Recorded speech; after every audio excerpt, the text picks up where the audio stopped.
In 1989, a female Marine captain disappeared from her quarters without a trace. Known for her exemplary conduct, her colleagues found it hard to believe that she'd gone AWOL. Military authorities suspected she'd fallen victim to foul play. The FBI joined the investigation. They would find the decorated officer or bring her assailant to justice.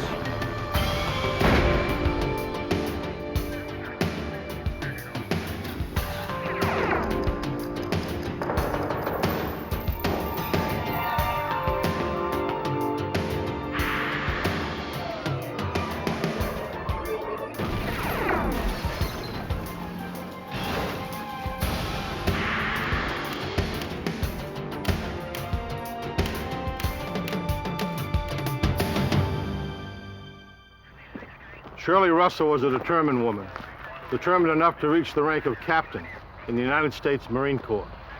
When this decorated officer turned up missing, her colleagues refused to believe she'd gone AWOL. It was unclear whether Captain Shirley Russell was dead or alive.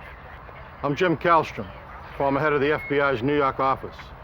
When a crime is committed on a military installation, it falls under federal jurisdiction. Agents would have to rely on their dedication and instinct to solve the mystery of her disappearance.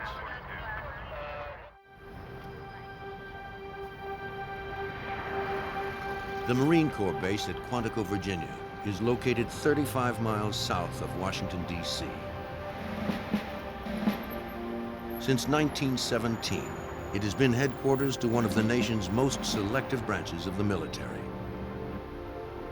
Over 3,000 Marines train, work, and live on the 100-square-mile base. Nearly everything in civilian life is mirrored on base, from department stores to housing.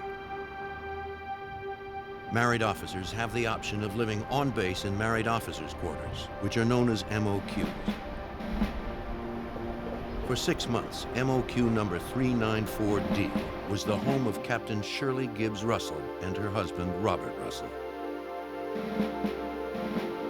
By January 1989, Captain Russell decided to end the marriage. For the next month, she would stay with a friend off base until bachelor's housing was available. Shirley packed her civilian clothes, her uniforms, and her Marine-issue firearm. Robert begged her to stay, but Shirley was determined. For her, the move was final. For Robert, the separation meant he had to move off base. As a former Marine, he would be losing his last tie to the Corps.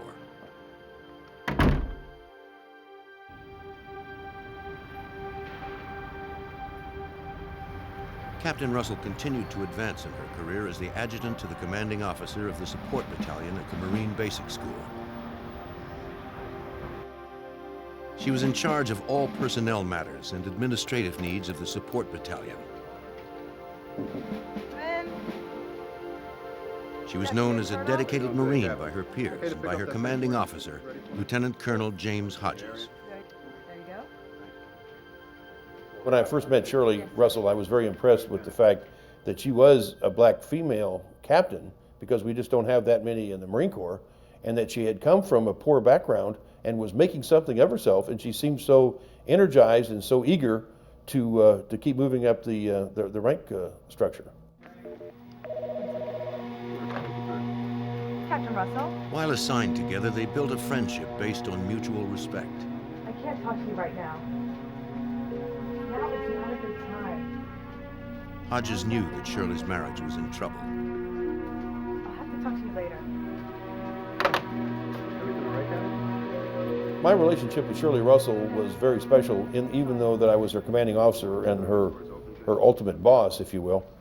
I was very close to her as sort of a big brother mentor.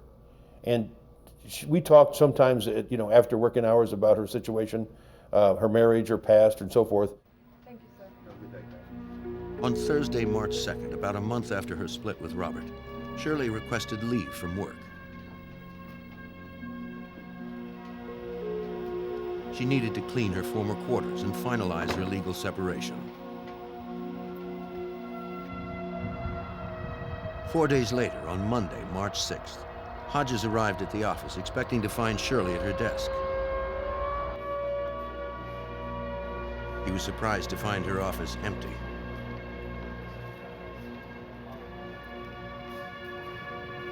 Shirley had a perfect work record.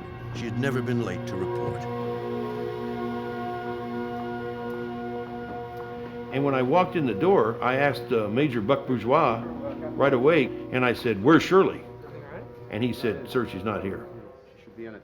And instantly, I felt like, oh no, something has happened to her. Lieutenant Colonel Hodges investigated the unauthorized absence.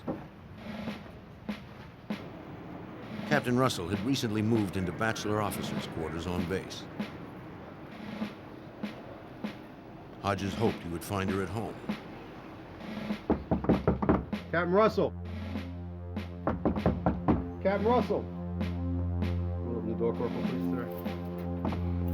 As the missing captain's commanding officer, Hodges had authorization to search the room. Captain Russell. There was no sign of her, and no indication she had moved out. Lock up, Corporal. Yes, sir. The Marines returned to the office and contacted the captain's husband, who now lived off base. Hodges knew that Robert Russell had helped Shirley clean and paint their vacated quarters over the weekend.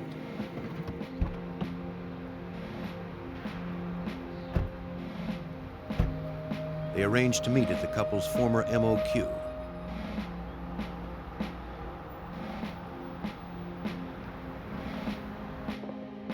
The Marine officers inspected the residence.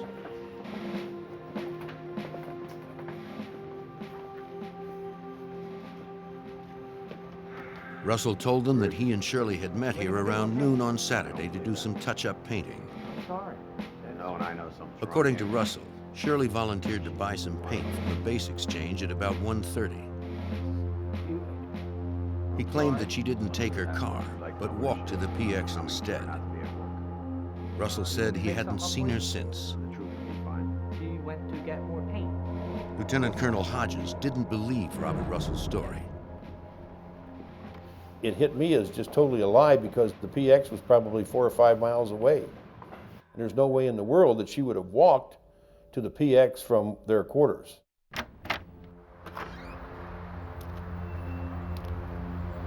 Outside the quarters, the officers also inspected Russell's storage shed. On the floor, Colonel Hodges noticed a rust-colored stain. Russell dismissed it as paint. Hodges was skeptical. He was no expert, but to him, it looked like blood.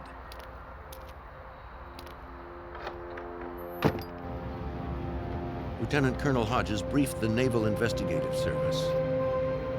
The NIS reported the possibility of a crime to the FBI's Washington field office. The NIS briefed special agents on the case. Captain Russell had been missing for 3 days. With no indication of her whereabouts, the agents followed standard procedure. Special Agent Alan Malinchak headed the case.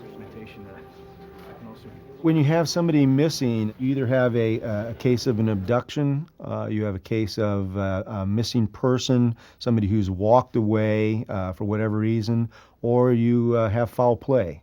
So the initial investigation that the FBI was involved in ran all 3 of those investigative lines. Mr. Russell? According to standard procedure, the missing woman's husband, Robert Russell, was the first to be questioned. Thank you very much. Thank you. He told agents that he was talking with a neighbor around 1:30 the afternoon of Shirley's disappearance, when a friend of hers stopped by to pick her up for lunch. At 3:30, Robert said he called her bachelor officer's quarters to see if she had gone home. The duty clerk had not seen Captain Russell, so Robert left a message. Around 4 p.m., Robert borrowed his housemate's car and drove to Pennsylvania to spend the weekend with his parents. feel personally threatened by this, or did your wife? During the first interview that I had with Robert Russell, he was very calm, very businesslike, wanted to assist the FBI in the investigation, and provided me with multiple locations of where Shirley might be, who she may be associated with, what could have happened. Midnight phone calls. Russell thought it was possible someone had abducted or harmed her. Though Shirley had no enemies, the couple had experienced some trouble due to their interracial marriage. Russell told agents he and his wife frequently visited his hometown near Mahanoy City, Pennsylvania. One afternoon, while shopping, the Russells were harassed by racists.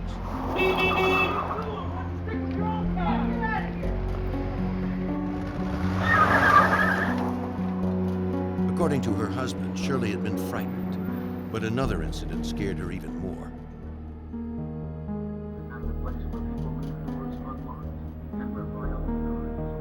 An unidentified man had called their house on base.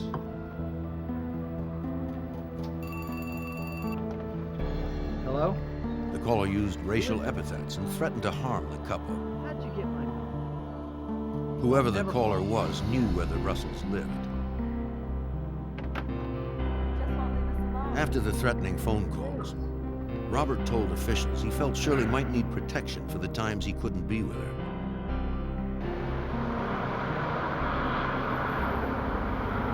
At a pawn shop near base, Robert picked out a .25 caliber Raven semi-automatic just 2 days before Shirley disappeared.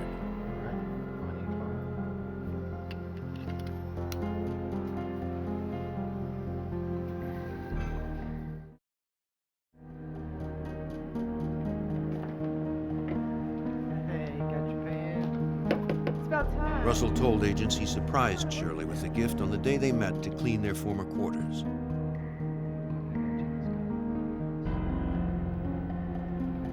I want you to be safe. According to Russell, Shirley was appreciative of the pearl-handled weapon. Thank you. You're welcome. Agents were suspicious of the story. As a Marine captain, Shirley already had a personal sidearm. If she felt unsafe, why would she need another gun? With Shirley and the gun nowhere to be found, that question would be difficult to answer. Marine Captain Shirley Gibbs Russell had vanished from base housing on March 4th, 1989. Her husband was the last person to have seen her. Agents needed to corroborate his story. The FBI interviewed Marine Captain Patrice Gale. According to Robert Russell, on the day Shirley disappeared, Captain Gale had arrived at Shirley's former residence to pick her up for lunch at about 1:30. Gale confirmed this. Robert also told her that Shirley had gone for paint and hadn't returned. Captain Gale thought this was odd. Okay, that's probably a good idea.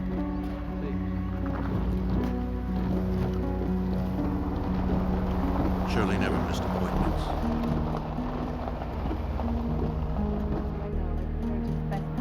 And this one had been especially important. Just a day earlier, Gale had accompanied Shirley to the base legal office to pick up her separation papers. Shirley planned to present them to Robert the day they painted their former quarters. This would make their separation official, and Shirley worried about Robert's reaction. Afterwards, she would need a friend to talk to and ask Captain Gale to meet her.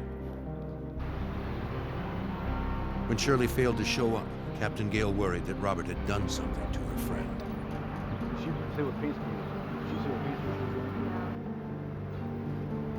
FBI agents checked Shirley's bachelor officer's quarters. The clerk had not seen her since Saturday, March 4th, the day she disappeared. On that same Saturday, Corporal Dan Caraway confirmed that Robert Russell had called, looking for his wife. The corporal noted the time in his logbook as 3:30 p.m. About a half hour after he took the message, Caraway thought he saw Captain Russell. She was talking on the telephone. He recalled that she was wearing jeans and a maroon sweater. He wanted to give her the message that her husband had called, but he was distracted. By the time Caraway was free, the woman he thought was Captain Shirley Russell was gone. His description contradicted Robert Russell's statement that Shirley had been wearing a blue jogging outfit. The corporal also only saw the woman from behind. He never got a good look at her face. Thank you very much. If anything else, I'll get in touch with you, okay? Have a good day, sir. You do the same now. Agents doubted if she ever returned to her apartment. They found no trace that Shirley had changed her clothes or brought back the separation papers.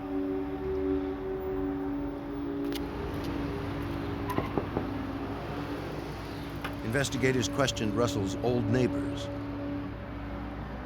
One of them said she saw a blue station wagon backed up to the Russell shed on the day Shirley had disappeared. She noted the time was 5 p.m.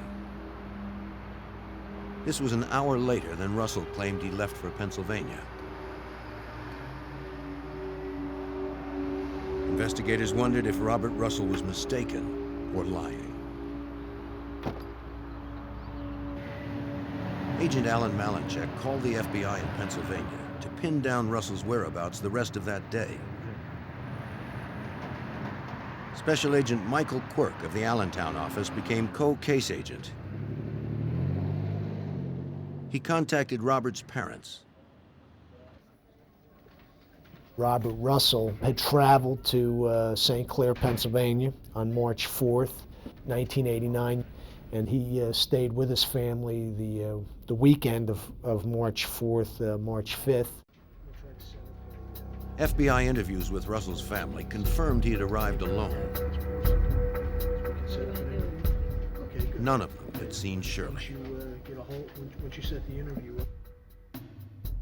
The FBI launched a media campaign seeking the public's help. Captain Shirley Gibbs Russell's photo was featured in television and newspaper stories. Leads began to pour in.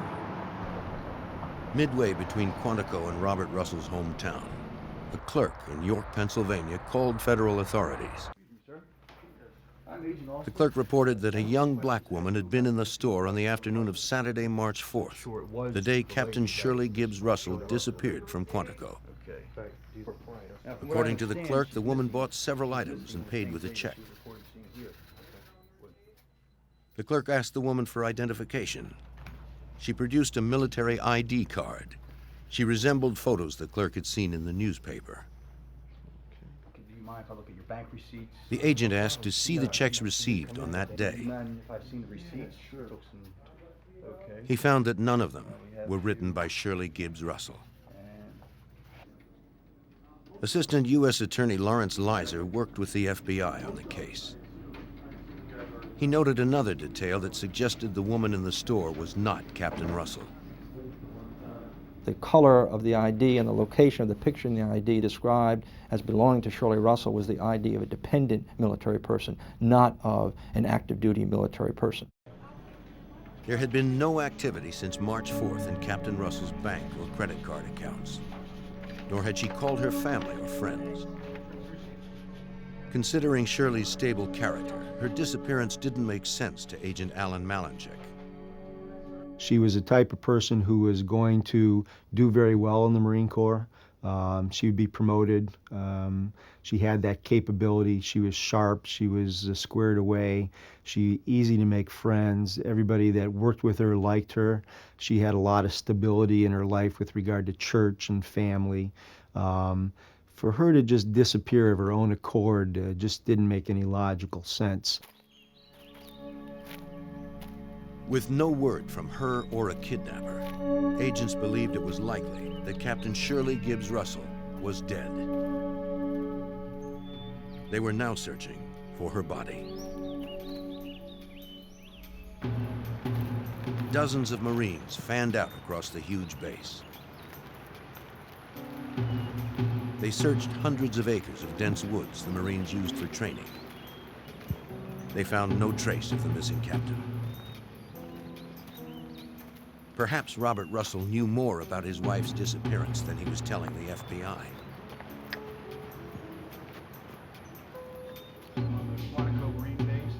Agents asked him to submit to a polygraph examination. He agreed. That the last time you saw her, you were painting your quarters, and it was sometime prior to 3 p.m. on Saturday, March 4th? That's correct. As before, agents found him to be cool and cooperative. For almost 3 hours, Robert Russell answered dozens of questions relating to Shirley's whereabouts. Mr. Russell, could you advise me where you... He was subjected to 3 separate exams. Was this red spot paint, Mr. Russell? Yes, it was. Each time, Robert Russell was found to be deceptive. When agents told him the results, Russell seemed unfazed, almost smug.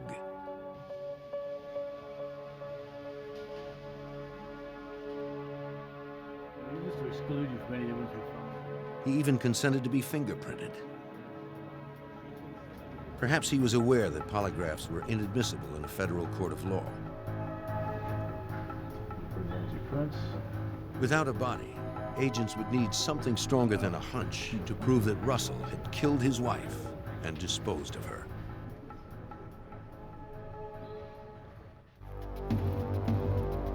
In the spring of 1989, the FBI continued to hunt for the body of Marine Captain Shirley Gibbs Russell. In their search for answers, agents delved deeper into the background of their prime suspect, her husband, Robert Russell. Special Agent Michael Quirk learned that Russell was already married before he met Shirley. He had 2 children with his first wife, Pam. The marriage only lasted 6 years. In 1986, Russell told his wife that he wanted a divorce. He left Pam and their children on Christmas Day. 6 months later, Robert married Shirley while they were both stationed at Parris Island, South Carolina. The FBI learned that Shirley was transferred to Quantico a short time later. They also learned that Robert told friends that the distance was hurting his marriage. He claimed he was leaving the Marine Corps to join Shirley in Quantico in order to stabilize their relationship. But agents discovered a different motive for the move. Agents believed it was unlikely Robert would voluntarily relinquish his rank as captain.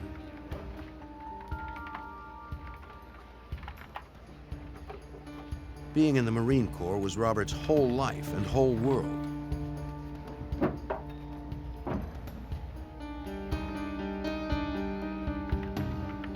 Military records showed that in February of 1988, while stationed at Gulfport, Mississippi, Robert's superiors found that his passion for the Corps did not seem to apply to its regulations.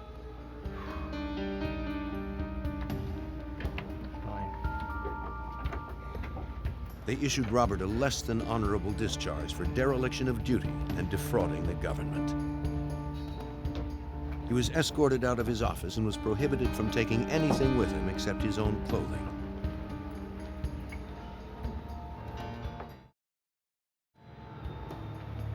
Although Robert was no longer a Marine, he moved into officers' quarters at Quantico based on Shirley's rank of captain. While Shirley supported him, Robert tried to get his life back on track by becoming a teacher at a nearby high school. But his drinking started to become excessive.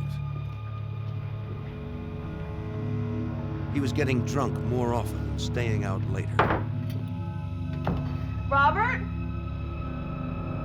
Shirley was distraught. She joined Al-Anon, a support group for the loved ones of alcoholics. When Robert became physically abusive, Shirley finally left him. Don't touch me. Assistant U.S. Attorney Lawrence Leiser believed that Robert's problems left Shirley few alternatives. She realized the marriage was going nowhere, began to get counseling from a local counseling center that was made available to members of the Marine Corps. She also consulted with a Navy lawyer to begin the divorce process. To investigators, Russell's instability and abusive behavior reinforced their belief that he was capable of killing Shirley. His personality could not tolerate the fact that this black woman, his wife, was a Marine Corps captain who was successful, who was succeeding in her career, and to top it all off, wanted to divorce him. Agents learned that during her separation, Shirley had sought refuge off base with her close friend, fellow Marine Captain Ann Mack. Captain Mack told Agent Malinchek that Shirley was afraid of her husband. She intended to leave him, but needed a place to stay. She had asked Captain Ann Mack if she could stay with her at her townhome in the Springfield, Virginia area, and Captain Ann Mack agreed and laid out some ground rules about Bob Russell not being there, not coming into the house, nothing like that whatsoever. But it was not enough to keep Robert away from Shirley. Mack was worried about her. Mack told investigators that Robert was stalking Shirley. On several occasions, he showed up at the house early in the morning as Shirley was leaving. He harassed his wife until she agreed to spend some time with him.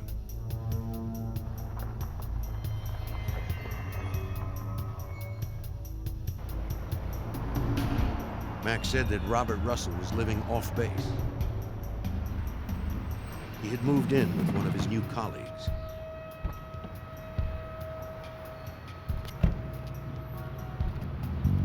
An FBI agent checked the address.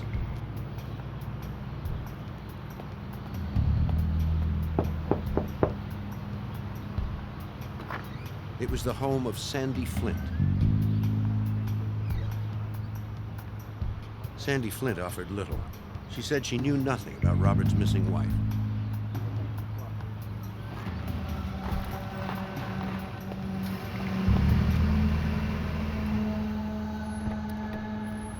On the way out, the agent met Robert Flint, Sandy's father-in-law. He was a retired painter who had worked at the base at Quantico for 10 years. Mr. Flint told the agent about a conversation he had with Robert Russell 2 days after Shirley's disappearance. Robert Russell asked him how to clean up stains from concrete floors. And the father-in-law had told Bob Russell that you could just use chlorine or soap and water and that would pretty much clean it up or dilute it. And Bob had asked him, well, what if it's blood? And the father-in-law had said, well, you could use muriatic acid. Mr. Flint told the agent something else of interest. Sandy and her husband had recently separated. He suspected Sandy was now having an affair with Robert Russell. With each new person agents interviewed, they found more deception from Robert Russell. If Sandy was indeed involved with Russell, she might know if he had killed Shirley. Agents would inform her it would be unwise to obstruct a federal murder case.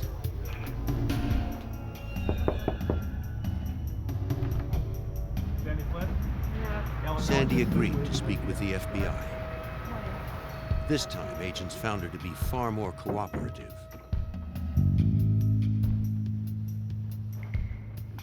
She described her role in Robert Russell's obsession. She had admitted to having an intimate affair with Bob Russell while Bob Russell was still married. She advised us that she, at Bob's request, she had surveilled Shirley Russell. She could report to Bob Shirley's activities and whereabouts. He enlisted her as his spy. Sandy told the FBI Russell was convinced that Shirley was having an affair. He wanted to know where Shirley went and who she met.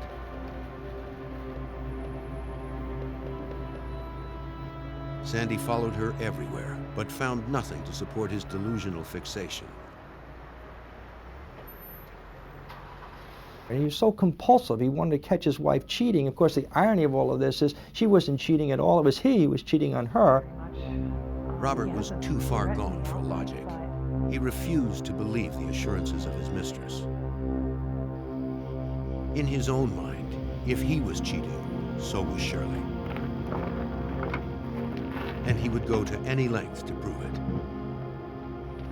He told Sandy that he broke into his wife's car and planted a voice-activated recorder. When it failed to record anything incriminating, he decided he needed to get closer. Robert broke into Ann Mack's house to bug Shirley's bedroom. What happened next told Sandy that her lover's obsession had completely consumed him. Robert called his mistress from his wife's bedroom, speaking in a whisper. You won't believe where I'm at. He told Sandy he was drinking Shirley's wine and reading her journal. Sitting on the bed. Then he said something she would never forget. He had informed her that if Shirley comes missing, it'll be me. I'll have taken care of her. And she had said, "We can't do that. They're going to look for her." He says, "And if anybody questions you on this, deny it. Don't even admit to the conversation we're having now." Sandy's statements were incriminating, but it was her word against his. To corroborate her story, the FBI needed physical evidence. We requested a consent search of Captain Ann Mack's residence and retrieved several items, and some of those items, one was a telephone and one was a wine glass. And when we sent those to the FBI laboratory for analysis, we were able to develop Robert Russell's fingerprints on those items. The FBI now had its first piece of physical evidence to corroborate that Robert Russell obsessively stalked his wife. But without Shirley's body, it was still not enough to charge him with murder. In March of 1989, there was little evidence to link Robert Russell to the murder of his wife, Marine Captain Shirley Gibbs Russell. Early in the investigation, agents learned the suspect had been having an affair with Sandy Flint. Flint now told the FBI more about the day Shirley Gibbs Russell disappeared. She said Robert Russell had borrowed her car, a blue station wagon, to drive to his parents' house in Pennsylvania. She remembered he left her house sometime after 4 p.m. Sandy thought this was strange because he could have used his own pickup truck. Assistant U.S. Attorney Lawrence Leiser believed Russell borrowed her car that day to transport Shirley's body to Pennsylvania. The reason he asked to use that car was because he had an open bed pickup truck. The body was still in the storage shed, and he had to dispose of the body. And he couldn't do it in an open bed pickup truck, so he borrowed the closed station wagon of his girlfriend to dispose of the body. Agents hoped to substantiate this theory. They returned to Russell's former residence, where his neighbor had seen the same blue station wagon backed up to his shed. Investigators needed to take a closer look at the floor, where Lieutenant Colonel Hodges had seen the rust-colored stain. But the stain was gone, at least on the surface. And as they were chiseling the whitewashed pieces of the concrete up, Bob Russell had asked them what's going on, and they had told him that they're taking these samples to determine what the substance is on the concrete. And Mr. Russell had voluntarily told them, well, I had cleaned that up with some muriatic acid. The FBI lab confirmed that muriatic acid was present on the concrete. The same substance that Mr. Flint had suggested Russell use to remove blood from cement. Technicians found no trace of blood or paint on the chips. What could have been a key piece of forensic evidence had been destroyed. Agents hoped Sandy Flint's car would reveal more. FBI examiners scoured the station wagon inside and out.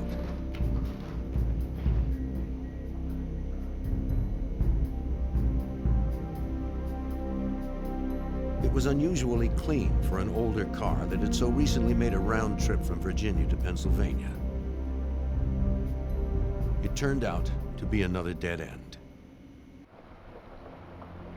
As the investigation stalled in Virginia, Robert Russell split up with Sandy, packed his things, and moved to Pennsylvania to start a new life. The FBI's investigative focus turned north as well. Agents followed Robert's every move. They observed that while he relied on his parents for support, he was very close to his brothers, Mike and Ron. Agents approached the brothers on several occasions.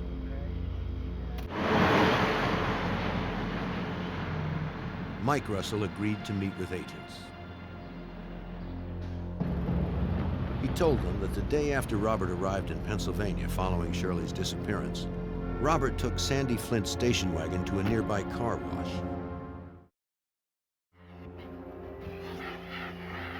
Robert and his brother thoroughly cleaned the inside of the car, vacuuming it and spraying it with deodorizer.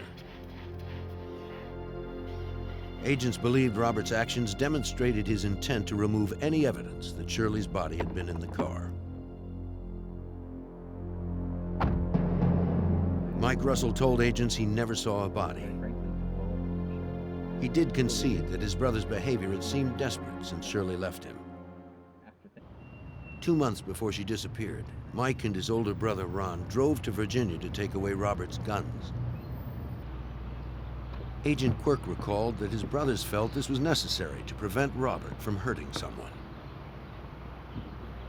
He was depressed in the fact that he was no longer in the Marine Corps, that he loved the Marine Corps. He didn't have money. He was a captain in the Marine Corps. Now he's a special education teacher. Shirley had removed him from her checking account, so he was having problems financially.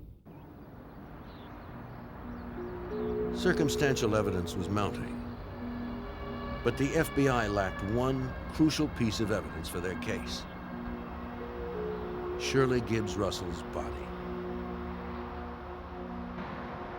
The first question was where to look. Agents learned the answer from Robert Russell's first wife, Pam. Robert's boyhood home was in Schuylkill County, a rural, mountainous region in northeastern Pennsylvania. Thousands of coal mines, mostly abandoned, are scattered throughout the rugged county. Some are hundreds of feet deep and partially filled with water. As a young man, suspect Robert Russell had spent much of his time hiking and hunting in the region. His family said he knew the place like the back of his hand. A search conducted in this terrain would be daunting, but nobody ever questioned whether it should be done. 150 people participated in the extensive ground search for Shirley Gibbs Russell in early May. Volunteers from the FBI, the Marines, the Naval Investigative Service, and the Pennsylvania State Police participated.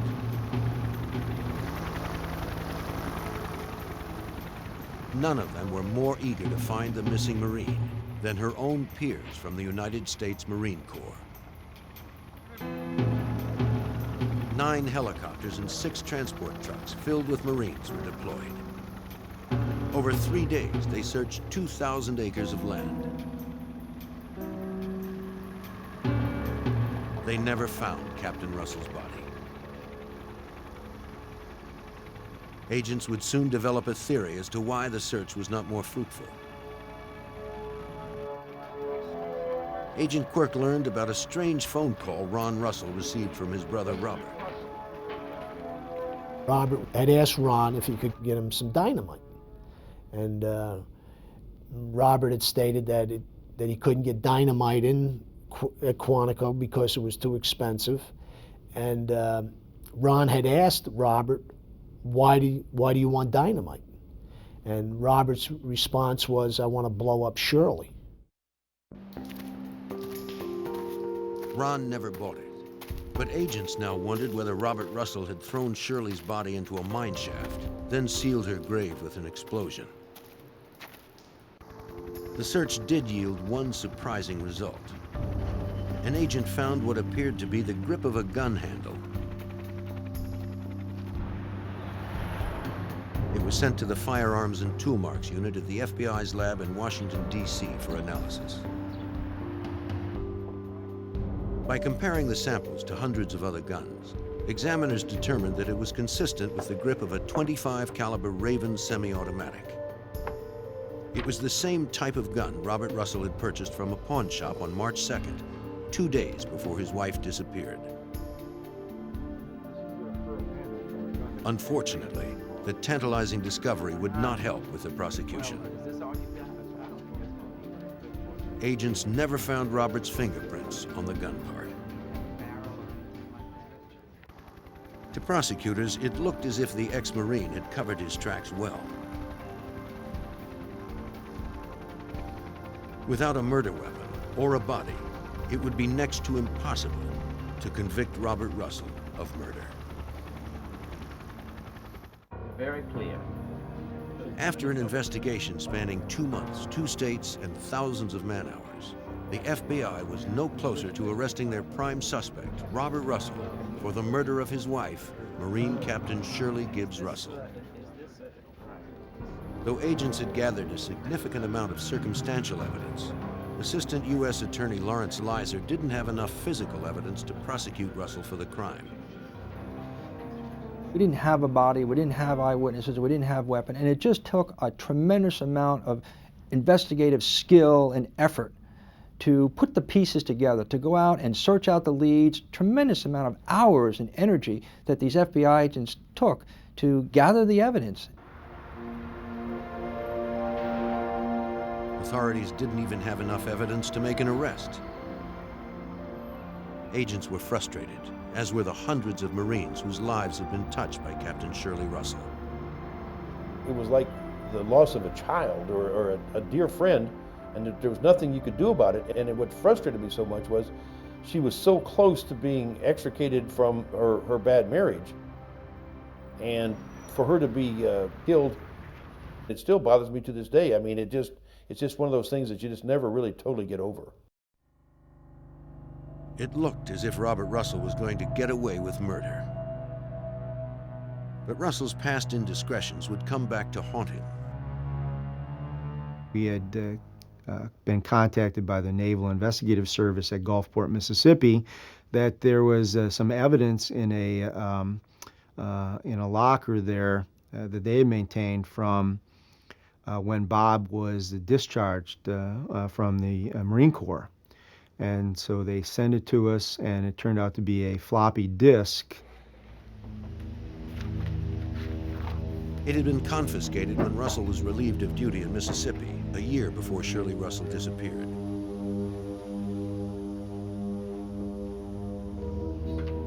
For security reasons, no service member who has been relieved of duty is allowed to go through their documents after dismissal.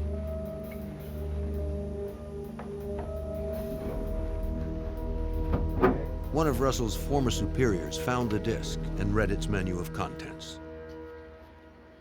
One of those items that he saw on the menu was the word murder. And he pushed the mouse for that, on that word murder, and up came 26 steps, very detailed and elaborate steps on how Robert Peter Russell was planning the murder of Captain Shirley Gibbs. Russell's plan clearly documented his intentions.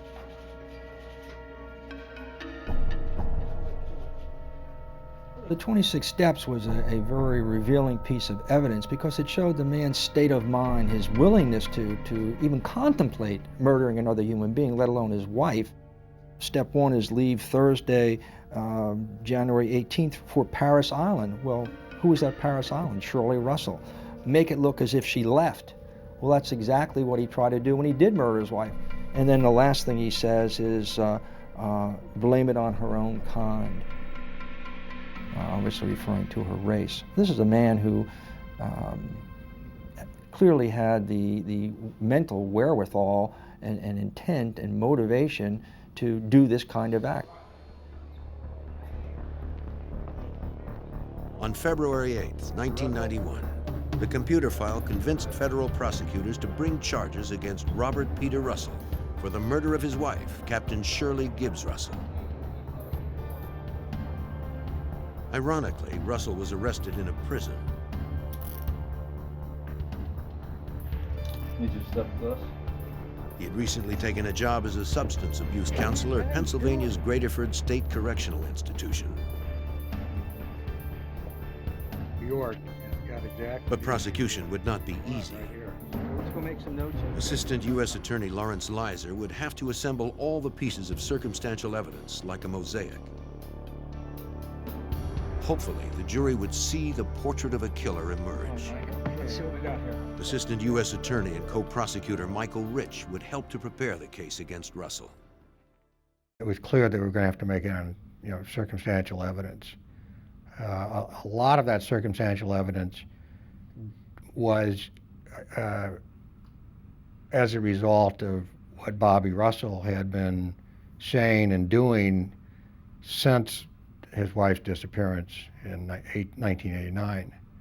So the plan was to assemble all that into some sort of coherent scheme and present that. Never before had the federal government attempted to try someone for first-degree murder based solely on circumstantial evidence. At trial, the prosecution asserted that Robert Russell intended to commit murder when he bought the .25 caliber Raven semi-automatic on March 2nd. Sweet, how much? Several of his co-workers reported that he had told them a .25 caliber is a perfect weapon. It leaves little evidence behind. He said there is virtually no blood spatter, and the bullet usually lodges in the body. On Saturday, March 4th, when Shirley gave him the separation papers, he refused to sign.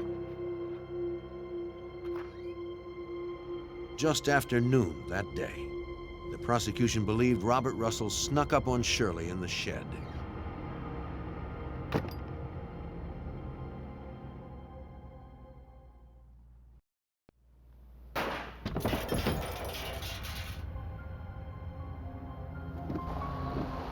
He had to wait for nightfall before he could remove the body. To establish an alibi, he talked with a neighbor and lied to Shirley's friend about his wife walking to the base exchange to buy paint. Okay, that's probably a good idea. See. Around 4 p.m., he went to Sandy Flint's house and borrowed her station wagon.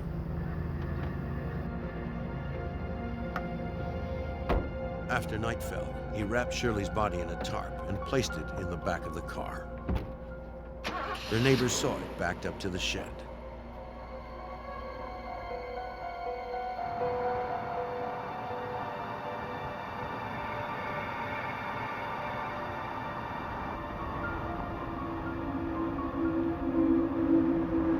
He then drove 4 hours to St. Clair, Pennsylvania with the body in the back of the car.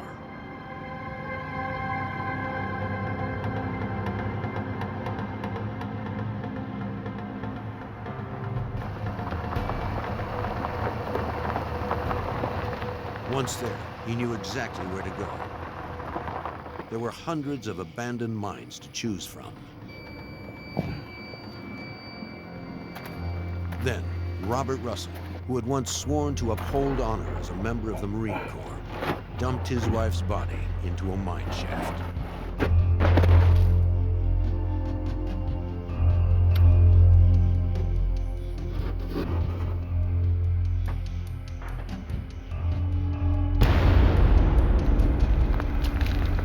He threw dynamite in to bury the evidence under thousands of pounds of rock. The jurors were convinced. On May 3rd, 1991, Robert Peter Russell was convicted of murdering his wife, Shirley Gibbs Russell.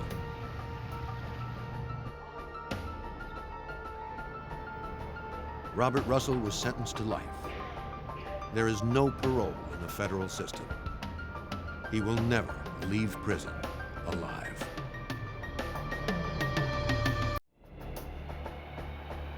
The dense and rugged Alaskan wilderness provided the perfect cover for a fierce and sadistic killer. He preyed on women, kidnapping them, raping them, torturing them. He hunted them like animals for his own twisted pleasure.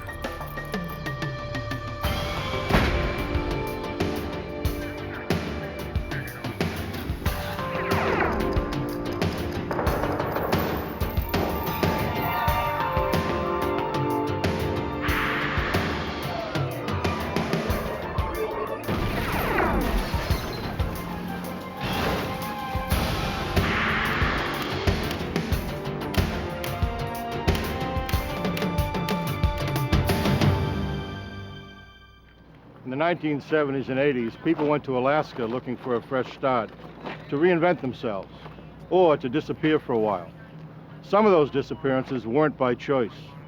I'm Jim Kallstrom, former head of the FBI's New York office. A serial killer's rampage was exposed when the bodies of young women began turning up in shallow graves that dotted the Alaskan wilderness. The killer was at home in the rugged terrain, but the hunt for him began 3,000 miles away, where FBI profilers mapped the criminal's mind.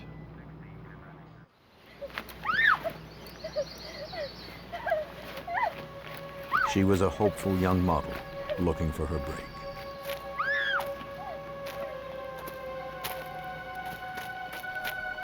She accepted a job with a man who claimed to be a photographer, but turned out to be a merciless killer.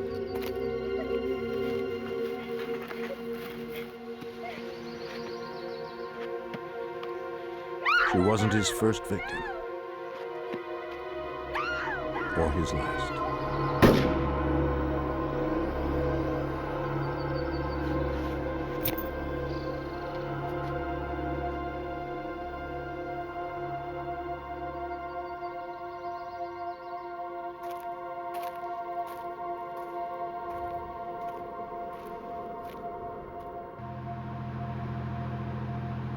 From the 70s through the mid-80s, the wilderness of Alaska became a popular destination as people flowed north to construct the Alaskan pipeline.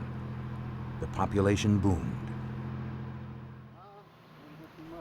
On August 13th, 1982, two off-duty Anchorage police officers were hunting moose near the Knik River, in a wilderness about 20 miles from Anchorage.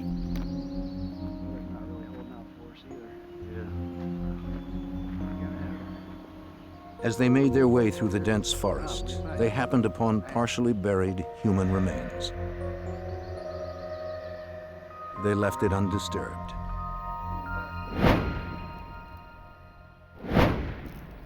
The next day, crime scene technicians from the Alaska State Troopers arrived at the scene. Crimes out here fell under state jurisdiction. Besides clothing and an elastic bandage, troopers found a .223 caliber shell casing in the shallow grave. Conveniently buried here in the sand. Dental records identified the remains as 23-year-old Sherry Morrow, an exotic dancer reported missing a year earlier by her boyfriend. Troopers called him in to break the news. Her clothes matched the ones he reported her missing in, but her good luck charm, the gold arrowhead pendant she never took off, was gone. Morrow was probably murdered shortly after she disappeared, giving the killer more than a year to cover his tracks. Finding him would be next to impossible. In the year following the discovery of Sherry Morrow's body, more women began turning up. It's a sad truth that finding bodies in the Alaskan wilderness wasn't all that unusual. 2 or 3 times a year, some novice hiker or hunter would get lost and succumb to the elements. But a growing number of bodies had a different story to tell. During new road construction on September 2nd, 1983, a crew unearthed human skeletal remains not far from where Sherry Morrow's body had been found 1 year earlier.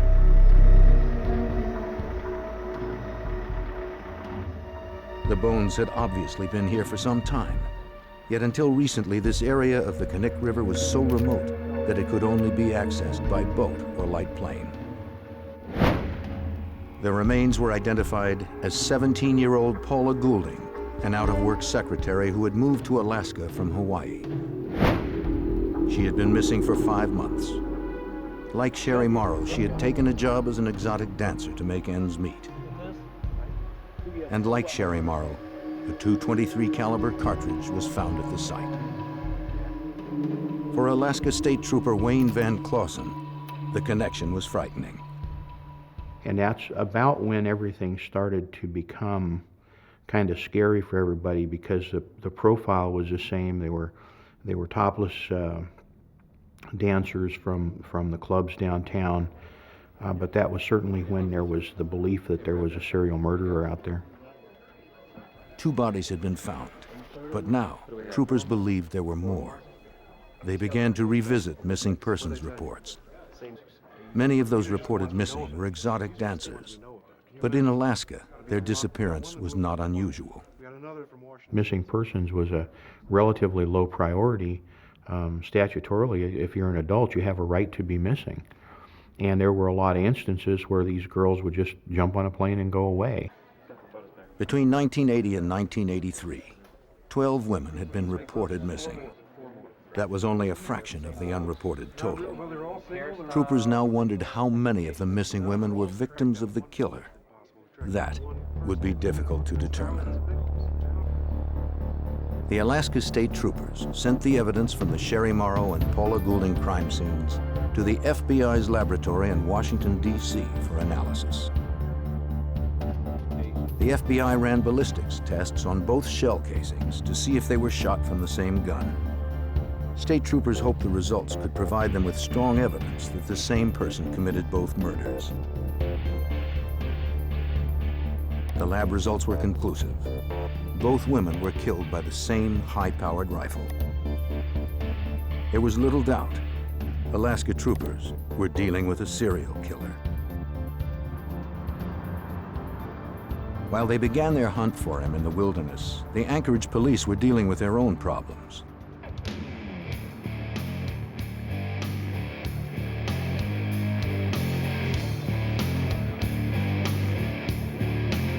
Every city has its dark side, and Anchorage is no different.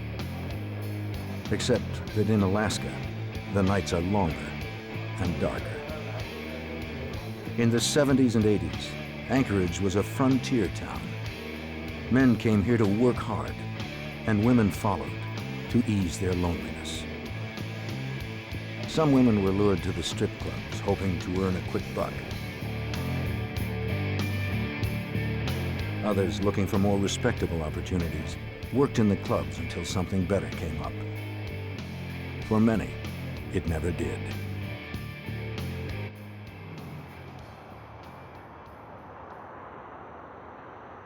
And in the city's streets roamed a stalker. He chose carefully. His victims were hardly missed. For in a city made up largely of strangers, it's difficult to be a missing person.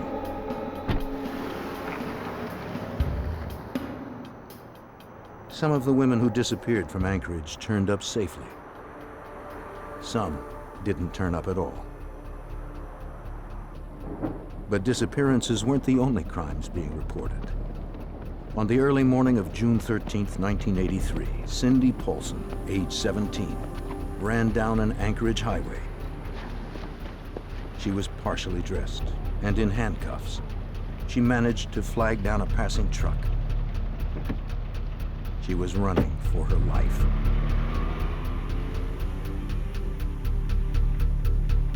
The motorist dropped her off at her motel apartment. The desk clerk had called the Anchorage police. Miss Paulson? An officer removed her handcuffs and tried to calm her. You all right? Here, let me get this. Anchorage police officer Greg Baker recalls the incident. We found her in handcuffs with very little clothes on. She was real credible. She was very scared, she was very frightened, and she told us her story. Paulson, the prostitute, told Baker that she picked up a trick the night before. She described him as wiry, scruffy, about 6 feet tall, with glasses and a stutter. He was not the kind of person she thought of as threatening. But as soon as she stepped into his car, he handcuffed her and put a wood-handled revolver to her head.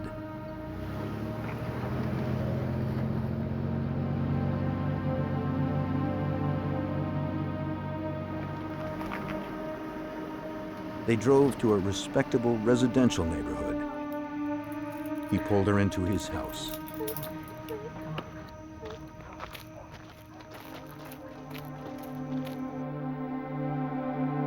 The place was well kept and full of hunting trophies.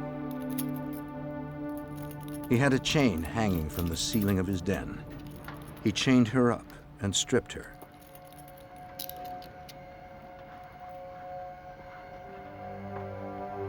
And there she was tortured and raped repeatedly for hours. Then he went to take a nap, leaving her there. But he wasn't through yet. He said he was going to take her to his cabin in the wilderness. He said if she tried to get anyone's attention, he'd kill her, and them as well. He told her he already had his alibi worked out. His friends were willing to lie for him. No one would believe her story. They ended up at the airport. She could see him loading a weapon into a small aircraft. She also saw her chance for escape. Her one chance to save her life.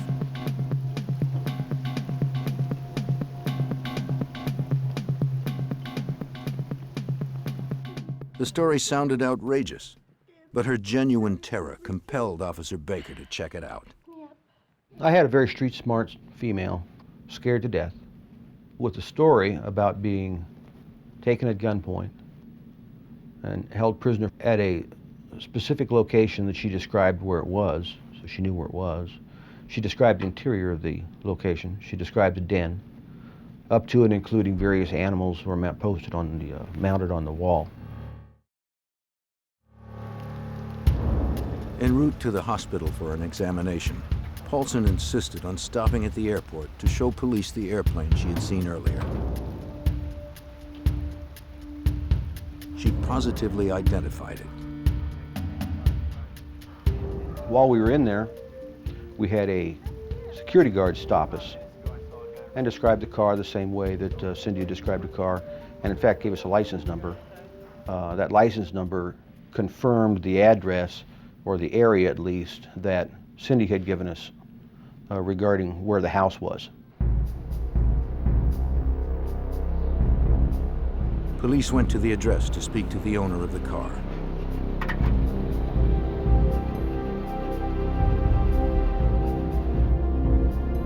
They arrived moments before he pulled up, driving the vehicle described by Cindy Paulson. So far, everything Paulson said had checked out. But the suspect had his own story to tell.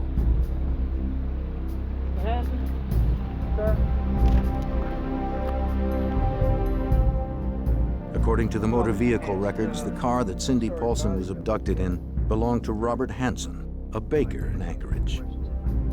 Hansen, who fit the description of the man Paulson described, calmly answered questions.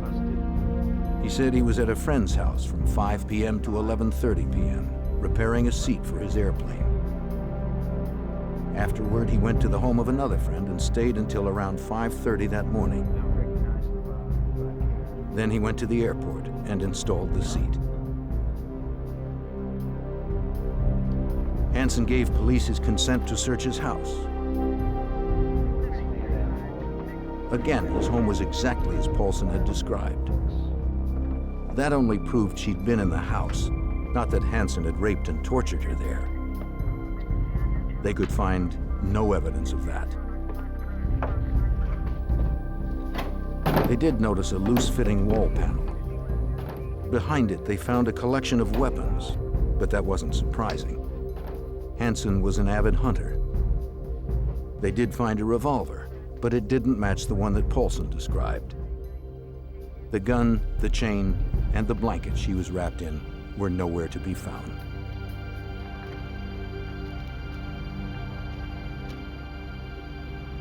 Hansen's car appeared equally clean. Anchorage police found nothing in his car that fit Paulson's story.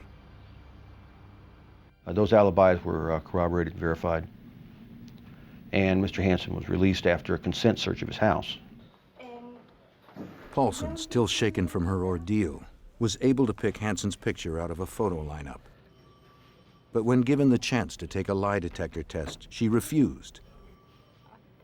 Her occupation gave her an inherent distrust of the police, and gave police an inherent distrust of her. She felt she'd never be taken seriously. Soon after, she left town for a while to try to put the nightmare behind her. Anchorage authorities were willing to let it drop too. I found out because the alibis were corroborated and because they had a problem with Cindy Paulson appearing and disappearing, and of course her lifestyle left a lot to be desired, that the case had been suspended at the Anchorage Police Department. Police had gathered no solid evidence linking her story to Robert Hansen. But for Officer Greg Baker, it wasn't over. He was one officer who believed Paulson's story and wouldn't let it go. The predator roaming the streets of Anchorage was still out there, free to claim more victims. Robert Hansen, the most likely suspect in the abduction and rape of Cindy Paulson, had been released for a lack of solid evidence. Officer Baker was still curious. Lately, the Anchorage police had been grappling with what seemed like more than their share of missing persons reports, involving prostitutes like Paulson, or exotic dancers, or women out by themselves. Paulson's assertion that she was about to be put on a plane only reinforced his creeping suspicions about Hansen. He had taken her to the airport where he was going to fly her out with the story that if she maintained her helpfulness, that he'd bring her back and let her go. Well, Cindy was bright enough to know that she was on a one-way trip, and so was I. And so I kind of just put two and two together and figured that he was a very good suspect for the missing dancers. Baker's supervisor had suspended the investigation into Robert Hansen, but Baker couldn't let it go. Cindy Paulson's nightmarish story had too much detail to not have some basis in truth. But no one except Baker would listen to her. He continued his investigation. On the surface, Baker found nothing in Hansen's record to arouse suspicion. He had moved to Anchorage from Iowa 16 years earlier and opened a bakery. It was a huge success. He had a wife and children, and except for his stutter, he fit in completely. When he wasn't in the kitchen, Hansen enjoyed flying his small airplane, a Super Cub Piper. Back on the ground, he took to the woods.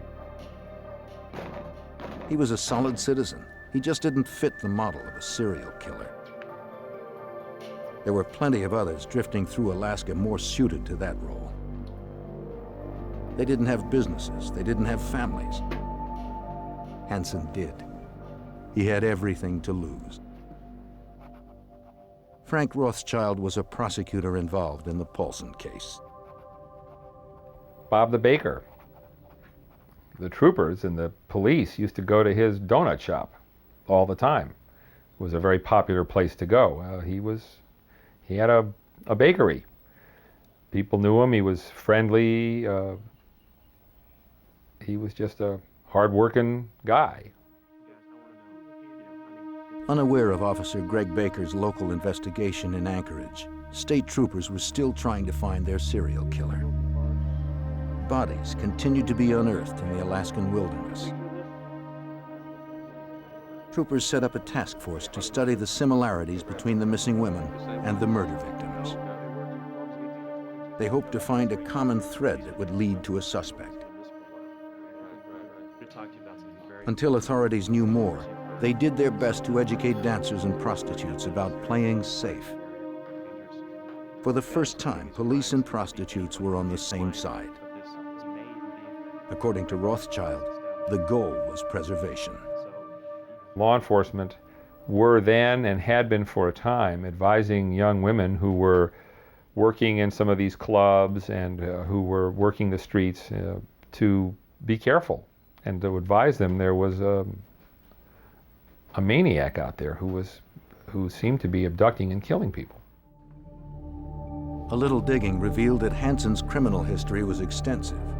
12 years earlier, in 1971, he'd been arrested twice for kidnapping, rape, and assault with a deadly weapon. They were crimes that bore an eerie resemblance to what Cindy Paulson had endured. Baker couldn't bring this information to his supervisor. The Paulson case had been officially suspended, and Baker was bucking authority. That left him no alternative. And at that time, I gathered up all the reports and background that I could find on Mr. Hanson and carried it over to the troopers. When the troopers received the file from Officer Baker, they were optimistic. Paulson's testimony, along with Hanson's police record from Anchorage, made him a prime suspect in the state case. The troopers' investigation dovetailed with Baker's. They were both dealing with the same maniac. Robert Hanson was their best suspect. I think everybody was looking at him real seriously because he made a good suspect when you looked into him. He had a pretty extensive criminal background, including some sexual assaults. The only problem was the proof. Though Hanson was a violent sex offender, his record indicated nothing about being capable of homicide, nor was there any direct link from him to Sherry Morrow, Paula Goulding, and the other missing women. At this point, troopers didn't even have enough for a search warrant. They knew only that 3 women were dead and 12 were missing. Out there lurked a serial killer. Troopers needed to catch him before he killed again. They needed help. We knew we had a mass murder on our hands. That was not something Alaska had any experience with. Somebody obviously knew that the FBI not only had experience with it, but had set out this unit that was designed specifically to try to assist in discovering who these people were. To catch a killer in their own backyard, the troopers called on help from over 3,000 miles away. Only the FBI had the resources needed to get inside a killer's head. When the Alaska State Troopers determined they had a serial killer on their hands, they realized they didn't have the expertise to stop him. But they knew who did. Quantico, Virginia is home to the FBI's Investigative Support Unit.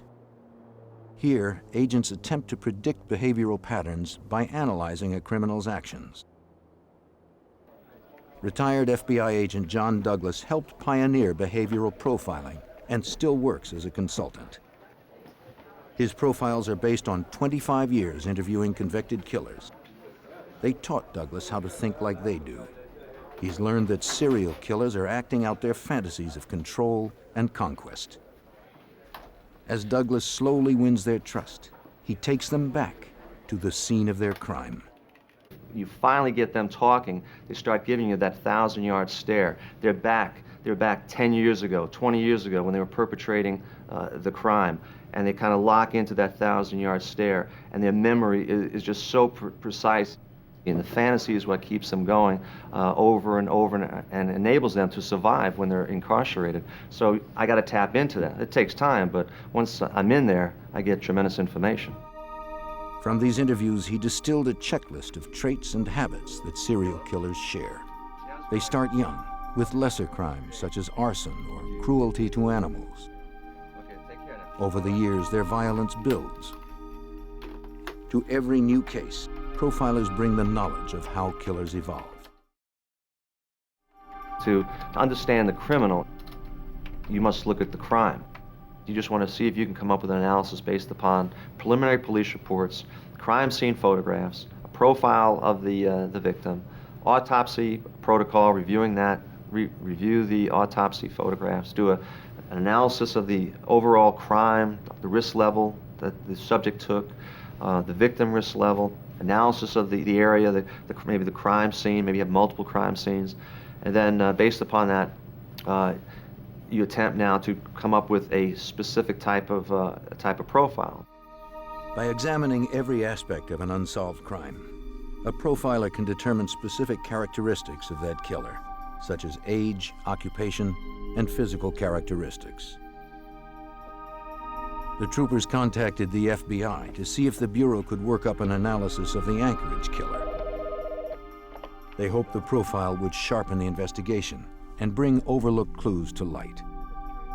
The troopers gave the FBI what they needed to build the behavioral profile. For a scrupulous, accurate profile, they required only facts from the troopers, no analysis or theories. Trooper Wayne Van Clausen didn't want to lose any time.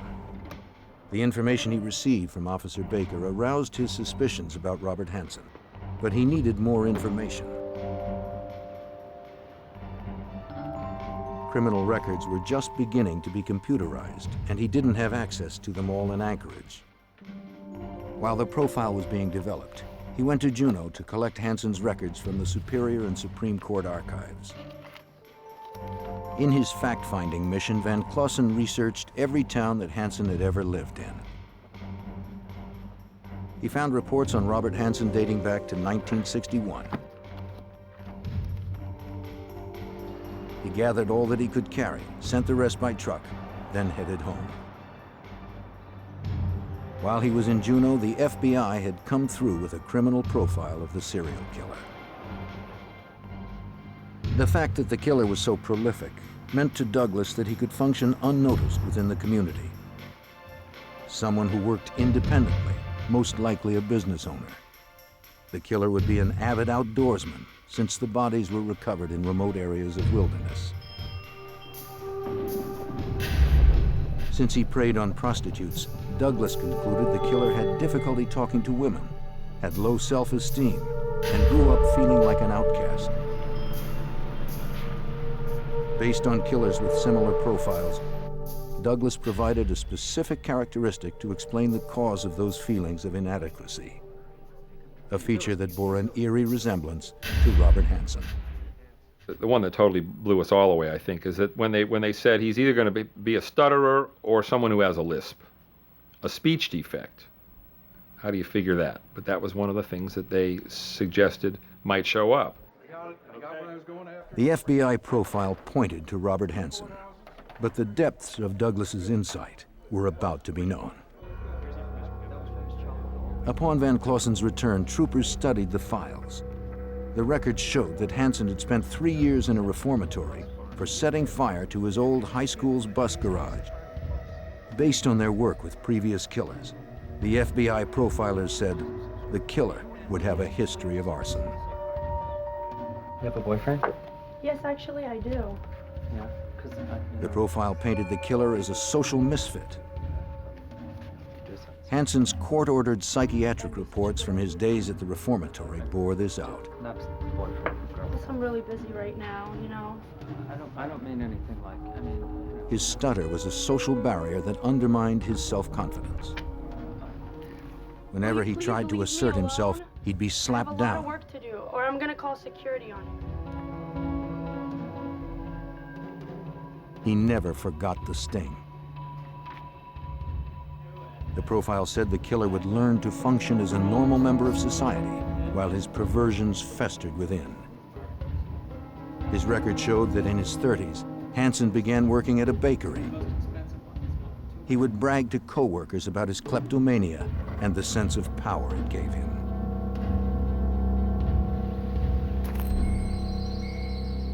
He also bragged about his love of hunting. He took great pleasure in exerting power over his prey, stalking it, then wounding it. And he became good at the kill, winning prestigious awards. In 1967, he moved to Alaska to start a new life and for better hunting. 3 years after moving there, his record showed he was arrested for the attempted rape of a young receptionist at gunpoint. He pleaded no contest to assault with a deadly weapon.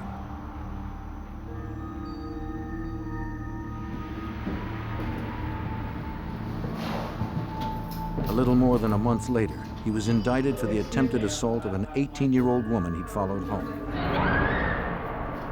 As soon as the man got to Alaska, he was involved in theft cases, he was involved in abductions, he had psychiatric evaluations showing him to be really unstable and having all kinds of weird sexual fantasies and the rest.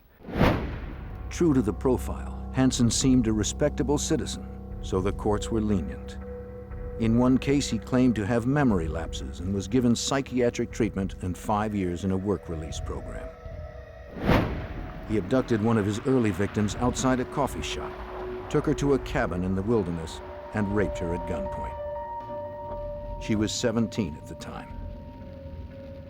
He told me, of course, if I called the police, that he would hunt me down and kill me. He told me he was a fine, outstanding businessman. He had never mentioned at any point when during the rape time or before or after that he was married, but he said he's a fine, outstanding businessman and that I was just a kid and nobody would believe me. And he was right. Everything the profiler said about the perpetrator of the serial killings fits suspect Robert Hansen, a truly dangerous man who was passing as a nondescript face in the crowd. While troopers zeroed in on Hansen, they spread out to search for more victims in the Knik River area, where 3 bodies had been found. They believed that the dancers who were still missing may have been buried close to the other grave sites. But troopers came up empty. The area was too large and remote to cover completely. Despite the compelling FBI profile and the past police records, troopers lacked anything tangible to link Hansen to the killings. His police records were too stale, the evidence too circumstantial to hold any weight in a court of law. Investigators hoped that Cindy Paulson could help. She was the only surviving victim to Hansen's current wave of violence. Perhaps she could remember something else from her ordeal. Paulson gave another statement, but this time she was able to ID one of the guns Hansen had in his possession. Aside from Paulson, Hansen had not been implicated in a rape or abduction for more than 10 years. But in the hopes of strengthening their case and establishing a pattern of behavior, investigators searched for another of Hansen's victims from years earlier, whose experience matched Paulson's. Although this prior victim no longer lived in the area, troopers tracked her down and asked for her help. I had gotten a call from Alaska asking if I would like to maybe help with a conviction for Mr. Hansen. They had explained to me that he had killed, to the best of their knowledge, 7 women. And they explained to me that the last woman had broken free. She agreed to testify when the time came, but troopers still had a weak case. Though troopers felt confident they were on the right track, they didn't have enough to prove that Hansen was a serial killer. According to Anchorage Police Officer Greg Baker, Hansen knew that authorities were onto something. One morning I was driving by and I needed to get some donuts for the shift. Mr. Hansen was there and he had a window that he stood in and decorated cakes and cupcakes and cookies. And I remember watching him. He kept looking up at me and you could tell he was nervous. And he kept putting frosting on his thumb. And I liked that. Although investigators had Hansen in their sights, they still lacked the evidence to connect him directly to the crimes. But because Hansen matched the profile so closely, Douglas flew to Alaska to review the case and to brief the troopers and prosecutor Frank Rothschild on how to proceed with the suspect. Douglas was confident that Hansen was their serial killer. The hunter was now the hunted. So the mission was to provide a analysis for them. Does he have the capability to commit a crime like this? And the answer was yes. I believe this prostitute, and I believe he's capable of perpetrating these crimes. Douglas's idea was to bring Hansen in for questioning while simultaneously searching his house. To obtain a warrant, investigators needed to list specific items they believed to be in the house. They knew to look for the gun that Cindy Paulson described, and the one that fired the bullets found in the graves of Sherry Morrow and Paula Goulding. That wasn't enough. They needed a home run, something that would prove Hansen's guilt in no uncertain terms. They asked Douglas if there was anything else to list in the warrant. Yes, some of the research findings is we're dealing here with a serial killer. And serial killers, it starts off as fantasy. And one of the things to keep the fantasy going after the crime is because they're on the hunt nightly looking for victims, is they take some type of a memento. We call them either souvenirs or trophies, something belonging to the victims. Douglas helped prosecutors write the affidavit based on the likelihood of finding mementos mentioned in the profile. Okay, anything else? I've got those two. Anything from a piece of the victim's jewelry to a driver's license. We don't have any. But a behavioral profile had never been used as the basis of a search warrant in the United States before. Rothschild knew he'd need to back it up with more conventional information. Obviously, the district attorney's office wanted this search warrant to be bulletproof. They wanted it to be absolutely, positively, without flaw, because they knew this was a big, big case. The last thing they wanted was to have something wrong with the search warrant and have all the evidence thrown out. The affidavit swelled to 48 pages. The judge granted 8 search warrants for Hansen's property. Now, they just needed Hansen. They had learned his pattern, knew his schedule. On October 23, 1983, they went to pick him up at his bakery. But Hansen wasn't there. He'd gotten off to a late start, unwittingly keeping the troopers waiting 20 tense minutes.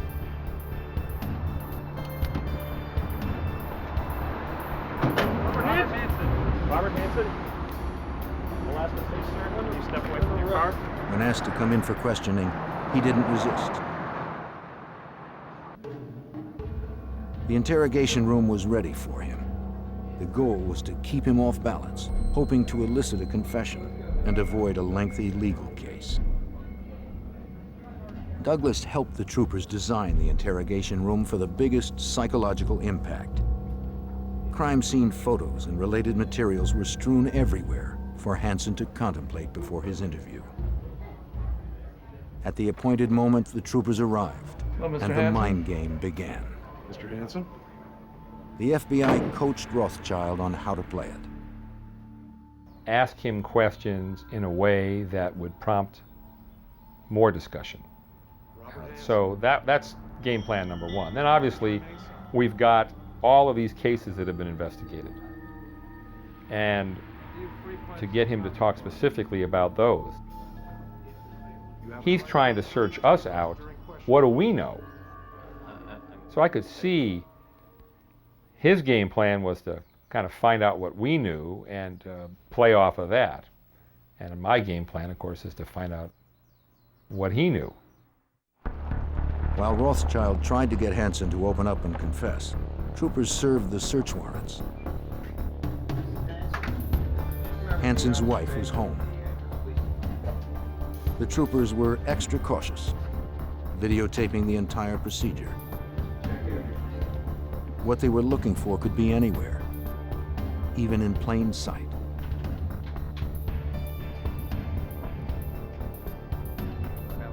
Hansen knew the troopers had access to his police and psychological records. He didn't tell authorities anything they didn't already know. He spoke of his painful upbringing, his strict family, his anger. He admitted to picking up dancers and prostitutes in the early 70s, and how enraged he became when they tried to raise their prices. But he denied threatening any of them. He admitted nothing. While Hansen told his story and his house was being turned inside out, other troopers headed to his bakery and to the airport to search his plane.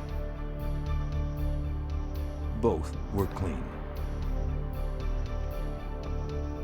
The house became the focal point of the investigation.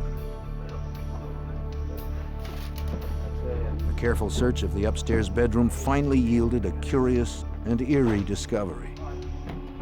An aerial map of the region, peppered with 37 X's. They seemed to be clustered mainly around the area where bodies had been found. But there were dozens more marks than bodies, at least so far. The searchers continued up to the attic. Under insulation, the troopers found weapons. Among the items found were a .223 Ruger Mini 14 rifle, like the one used to kill Sherry Morrow and Paula Goulding, and a wood-handled revolver resembling the one described by Cindy Paulson.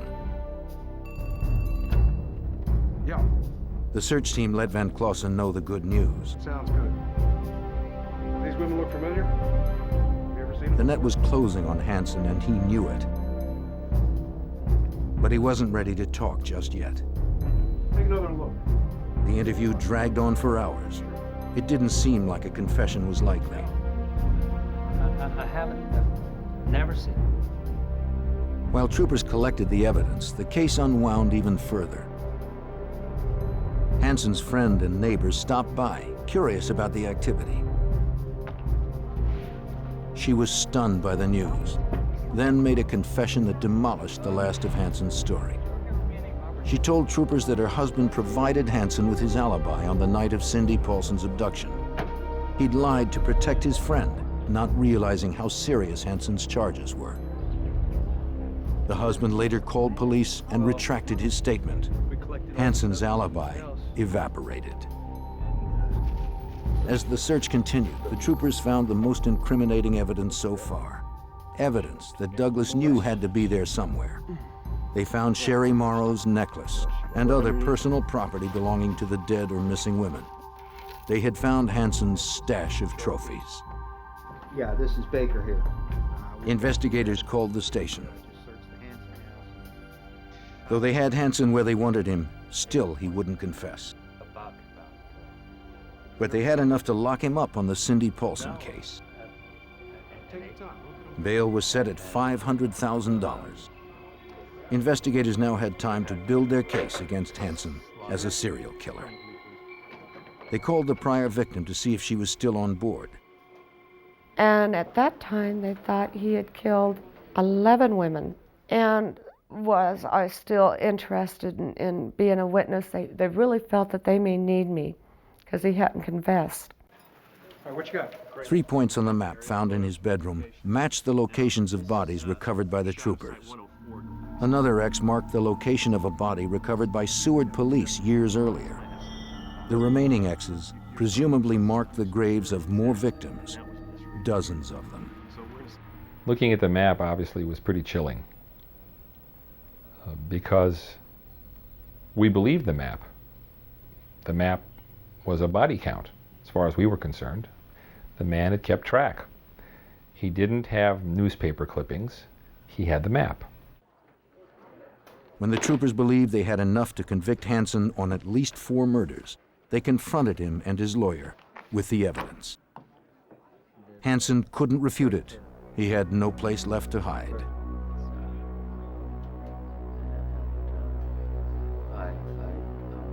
Finally, it was time to confess.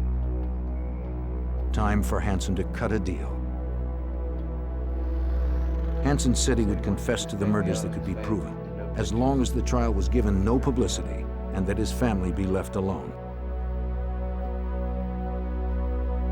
He demanded that he be imprisoned outside of Alaska when the trial was over. In exchange for only 4 convictions, he agreed to show the troopers where more bodies were buried. Investigators called the prior victim to tell her the good news. The third time they called back and said that he had confessed and they wouldn't need me. So I hung up the phone when we were done talking, got my son off to school, got my husband out the door, and proceeded to fall apart. I started crying. I couldn't stop. I had no control over it. It controlled me. I could see each and every one of those women, how they died, probably hunted down like dogs, wounded and then hunted more.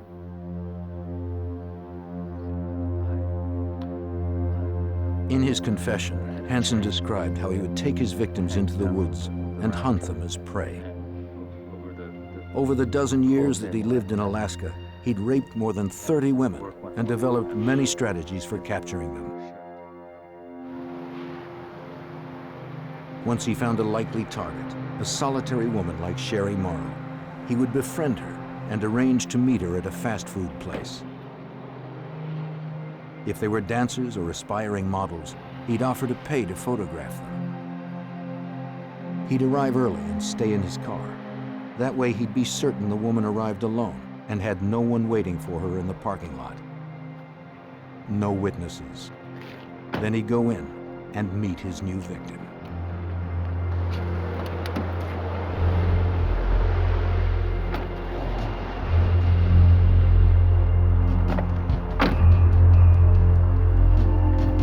One half of the handcuff was already fastened to the seat. Hansen boasted that snapping the other half onto his victim's wrist while reaching for his gun became like a reflex. Then he would take them home or to a remote motel to rape and torture them. Afterwards, he'd blindfold them and drive or fly them to the outskirts of town until he arrived at a secluded spot, his hunting ground. His habit was to toy with his prey before he made the kill.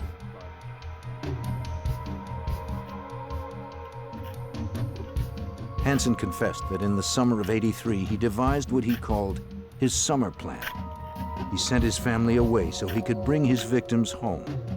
When he was done with them, he'd dispose of them in the wilderness.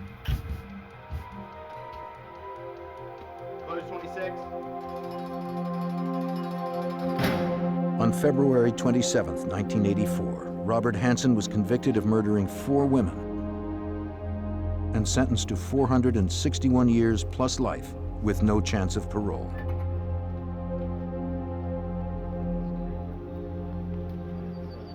After his sentencing, Hansen accompanied troopers into the field to find more of his victims, represented by X's on his map.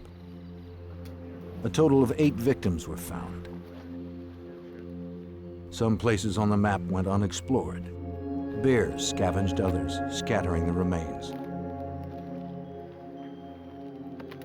Investigators will never know how many of the 37 X's represented one of Hansen's victims. According to John Douglas, the map might have depicted only a small part of his hunting grounds.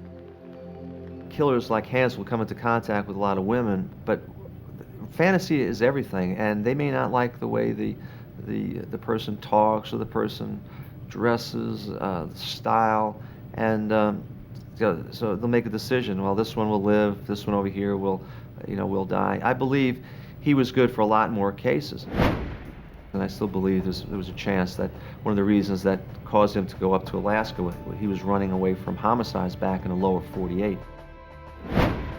In the United States, an estimated 35 to 50 serial killers are active at any given time.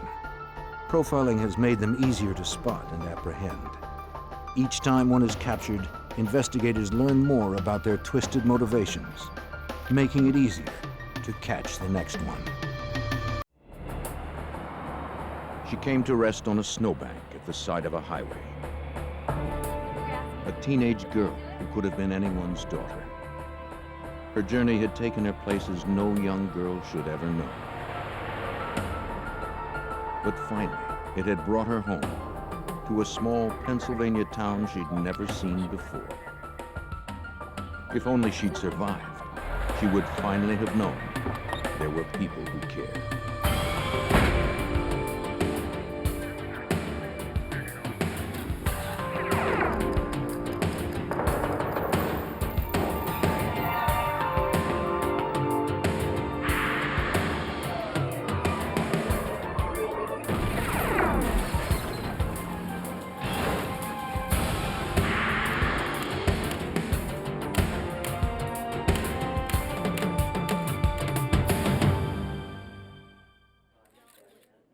She appeared on the highway in the spring, a young woman, her life cut short, her past and her identity a mystery. Only by finding out who she was could we ever hope to find her killer. I'm Jim Kallstrom, former head of the FBI's New York office. The highway gave the killer a quick and easy escape route, but the trail the FBI used to pursue him was twisted and long. We hoped it wouldn't be a dead end.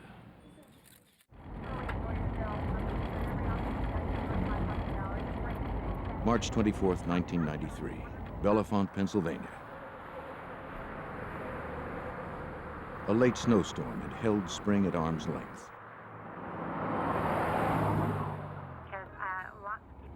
On his way to work, a motorist drove down a quiet, snow-lined roadway.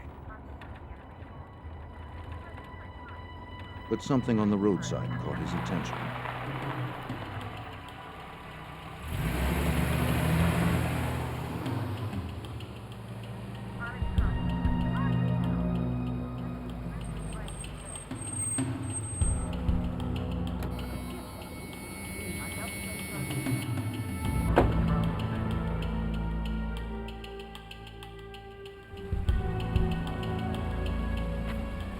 What he saw was unthinkable in this peaceful valley.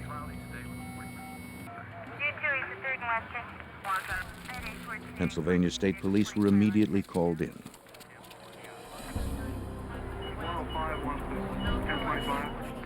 A young woman lay dead on a snowbank near the junction of two major interstates.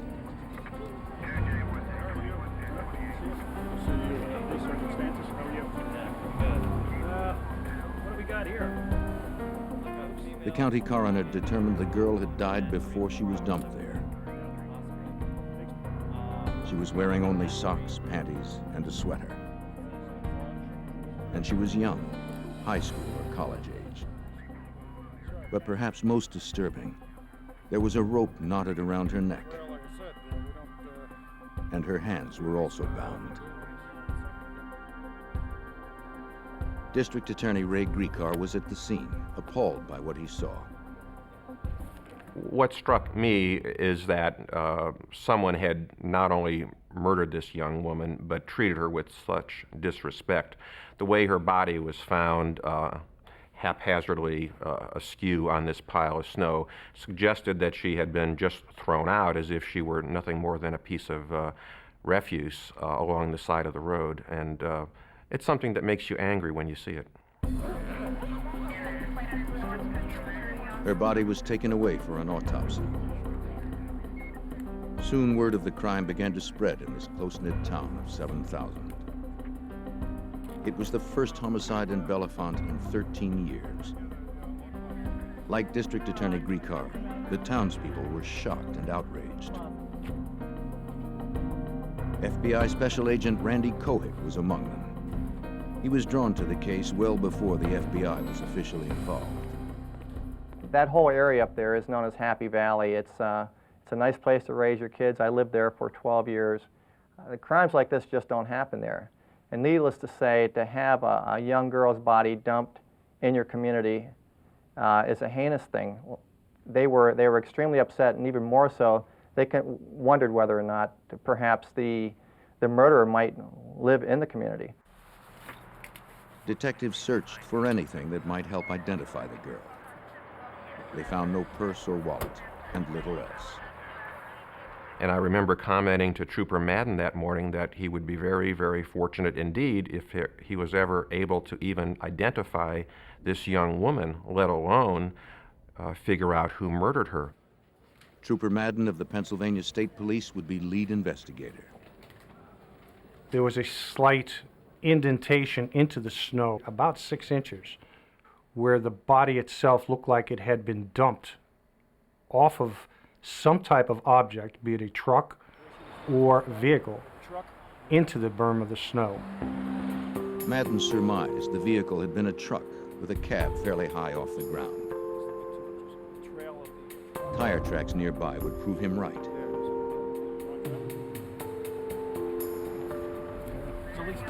They were made by dual wheels, probably the rear wheels of a tractor-trailer cab. An evidence technician made plaster casts of the tracks to be sent to the Pennsylvania State Police Lab. Examiners there would attempt to identify the brand and check for anything unusual about them. Then, if a suspect were found and his tires matched the tracks, the casts could help link him to the scene of the crime. Troopers fanned out to find clues. They searched both nearby fields and local Penn State University, but found nothing useful. The body was taken to Lehigh Hospital in Bethlehem, Pennsylvania. There, coroner Dr. Mahalakis would perform the autopsy, as Trooper Madden observed. The doctor determined the cause of death to be strangulation. There were no gunshot or stab wounds. The body's core temperature revealed the young woman had been dead less than 12 hours when her body was discovered. It seemed she had died some time before she was dumped on the roadside, as the coroner at the scene had guessed. Other tests indicated she had had sex before she died. Whether she was raped or had consensual sex at the time was not known. However, based on the circumstances, we believed at the time that a rape may have occurred. Dr. Mahalakis carefully removed the rope from around the girl's neck. Wait a minute, right here, Doc. There's a piece of hair, this black hair. Under the knot was a single dark hair. It didn't belong to this blonde girl. But was it the killer's? The hair would be sent to the FBI forensics lab in Washington, D.C., along with the knots for analysis. The type of knots could be important.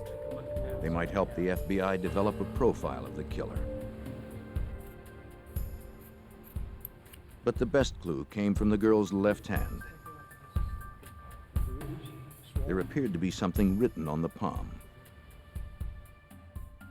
She had some faint numbers written on the palm of her left hand. They had been written on possibly in ink, and they'd been on there for some time as they had faded, and they were barely legible. It was thought by both Bill and myself that possibly this could be the lead we were looking for that could possibly lead us to her identity. The writing was indecipherable, though it looked like it might be numbers. That's pretty faint. Can you get that? Agent Kohig suggested experts at the FBI lab could make them clear enough to read. It was thought that perhaps we could have these enhanced by the FBI lab in Washington, D.C., so the skin was removed from her left hand and it was forwarded to the FBI lab. The girl's fingerprints would be run through a national database of missing persons.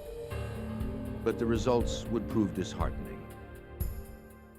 Checks were made with her fingerprints through the APHIS system, which is a national system of checking fingerprints. They came back negative. Checks were also made using descriptors of the body and characteristics of the body, and that also came back negative. So we had no record of a person missing that matched this person we discovered.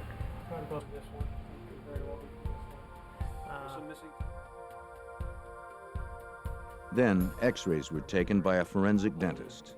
They could be crucial in identifying the woman.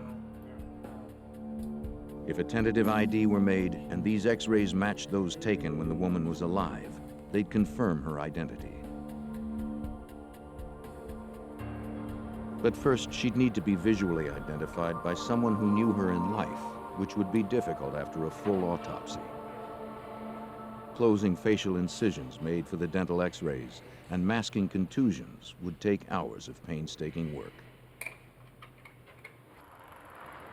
To restore her to the way she looked in life, would require the artistry of a skilled mortician. Stephen Mondock was just the man for the job. When we received her body, she'd been through quite an ordeal. You know, we had to put a little bit of makeup on her. We had to get her hair done. We dressed her. We made her look as lifelike as possible at that point. We then proceeded to take photographs that were eventually placed in the newspaper. Those photographs depicted her as more lifelike than she had looked when first found. But Mondock gave her more than a face. He gave her a name. When the coroner brought her in, he said, "We have a Jane Doe for you." And I said, "Carrie," I said, "you know, I don't like calling people Jane Doe." I said, "It seems so impersonal." He says, "Well, what are we going to call her?" And I said, "Well, she was found in Spring Township, right?" He said, "Yes." I said, "Why don't we call her Spring?" And I said, "Well, she was found in the dawn of the morning, so why don't we call her Spring Dawn?"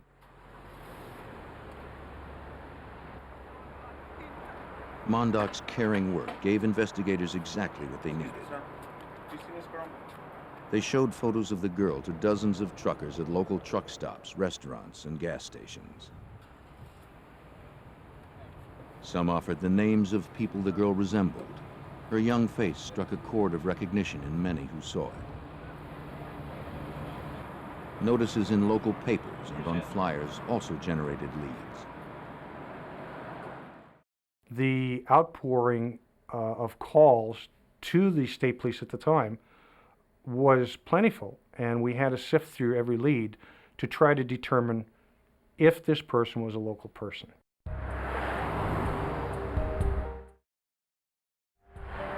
But none of the leads would pan out. Then, in late April, about a month after the body was found, the FBI lab called Trooper Madden. Their analysis showed the writing on the girl's left palm was a phone number with a Florida area code. Madden found the number had been disconnected, and he began to wonder if the area code itself was wrong. But it didn't seem right. It didn't seem to fit this particular case. In looking at this person, there was no tan.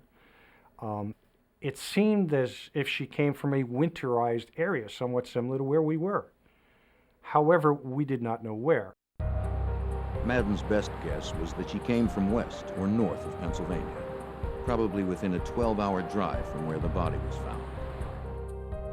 Madden also realized that there were 2 phone numbers written on the girl's hand, not just one. So he noted all the cities within the 12-hour radius that had both the exchanges she'd written down. Madden and Cohick would send the numbers along with photos and descriptions of the young woman to sheriffs and state police in those areas. Perhaps the information would trigger some leads. As they worked the case, the people of Bellefonte followed each new development, offering help and support. There was a genuine showing of affection for this person and concern. I guess you could say she was posthumously adopted by the community of Bellefonte. And even though we were very quickly able to ascertain that she was not a local resident, there was still a very strong sense of she is someone that we cared about. As spring bloomed for Bellefonte, the girl remained in people's thoughts. Her story touched everyone, especially Madden and Cohick. These colleagues and longtime friends could not stop thinking about her tragic death and trying to solve the case even after hours. You can't let the town down. At the time I was assigned to this case, I had a 17-year-old daughter, and Detective Madden had 2 teenage daughters. So I think for the both of us, we took a very strong personal interest in the case. As a matter of fact, it pretty much took up all of our time during our working hours, and we would often find ourselves talking to each other at night on the phone at our residences. Never was community support so strong as when Stephen Mondock began to prepare the body for burial. I had florists call donating flowers. I had hairdressers calling to do her hair. I had people donating clothing. I had ministers willing to give their services, the vault company, the casket companies. The cemetery where she was to be buried was actually at the bottom of a beautiful mountain where there's wildflowers growing. We had the monument company had was willing to donate a stone to bury her. It was just amazing how much the town all came together in an effort to bury her. More than a month after the body was found, it was time for a burial. Not only did the town want to bring closure to the tragedy, the body could not be preserved much longer. Still, Madden needed just a little more time. The last thing that we wanted to do as a police agency was to lose the body. In other words, we did not want the body buried at that point in time without identification. Just when the body could be kept no longer, a break in the case finally came. A sheriff's office in Maine received Madden's information packet on the girl. See what you think. Though he didn't recognize her face, he called one of the numbers written on the girl's hand. He had no idea who might answer the phone. Yes, hello, this is Sheriff. He reached Mark Rosenberg, a guidance counselor at a local school. Promising, given the girl's age. I'm Detective Staples. Thanks so much for meeting with me tonight. A detective visited Rosenberg and his wife at their home. I'd like to see if you can help me identify the woman in this. When the detective showed the Rosenbergs a photo of the girl, they immediately recognized her. Can you look at that for me, please? And when they spoke her name, it was eerily familiar. Dawn Marie Birnbaum. Steve Mondock's choice of the name Spring Dawn had been uncannily accurate. And I was shocked. I was amazed. It was just a strange coincidence. But it felt right. She was part of our community. Mark Rosenberg was one of the last people Dawn talked to before she died. Investigators hoped he could lead them closer to her killer. After a search that stretched from Florida to Maine, investigators had learned the identity of a teenage girl found dead near a rural Pennsylvania interstate. As they spoke to Mark Rosenberg, a guidance counselor at the school she had attended, he said she'd called him just days before she died, from a payphone. He'd tried to help her, but it was already too late. The school she attended was mainly for at-risk teens, like Dawn herself. She'd had problems with authority figures ever since her parents' divorce. In Indiana, where her mother lived, she'd been through a dozen foster homes and run away almost as many times. But at this boarding school, she'd finally found someone she could trust, her counselor, Mr. Rosenberg. As Mr. Rosenberg was talking to Dawn, the operator was interrupting, telling her to put more money in. Time was running out, and Mr. Rosenberg told Dawn to call him again so he would know she was safe. She said she would do that. He gave her his home telephone number, which obviously she then wrote on the palm of her hand. She said she'd call back, but in fact, she never did call again. The school would send Dawn's dental records to Pennsylvania, where forensic dentists would match them to x-rays taken at the morgue. The result would be a positive ID and a turning point in the case. The FBI entered the case officially under our kidnapping statute. Obviously, we had a girl who was found in central Pennsylvania laying in a snow pile, tied up, and who had previously been seen just a few days earlier in the state of Maine. So we have the interstate aspect. Now, we are aware that the investigation focused in Maine, where Dawn was last seen alive. Maine state police officers interviewed Dawn's friends, including Heidi Hansen. Heidi told them Dawn had been planning to hitch a ride with a truck driver, as she'd done about a year before. On that occasion, Dawn and another friend, Mandy Gray, had run off with a trucker named John Hoffpower. They dropped off Mandy at her home in Georgia, then continued on.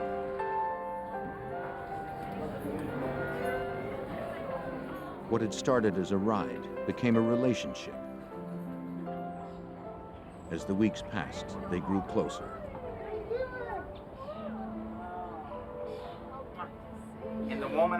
wife, Dawn. She's been waiting weeks to see you. Hoffpower took Dawn home to meet his grandmother. They continued to travel together, driving his routes. No one knew exactly where they'd gone or what they'd done, but Dawn spoke fondly of her time with Hoffpower. They'd enjoyed each other's company, and he had treated her well. It seemed one of the few happy times in her troubled life. Then, about a month after Dawn was last seen, the truck was pulled over by police in a random traffic stop. An officer demanded Dawn get out. She complied.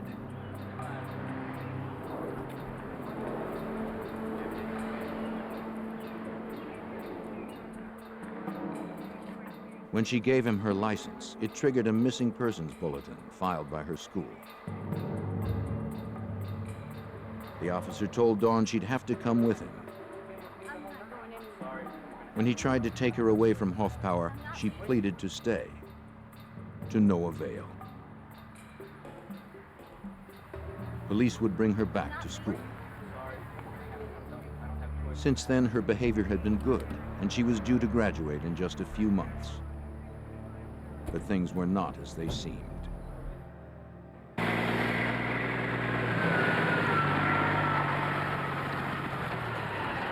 Apparently, Hoffpower was still in love with her, and maybe she with him.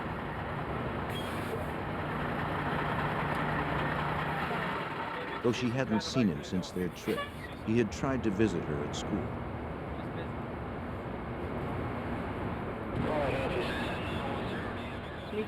Listen, I'm sorry, you can't get in here. But security guards had kept him from entering the grounds. You got no clearance to come in here. Not having heard from him in a while, Dawn now told friends she was going to look for Hoffpower and run away with him again.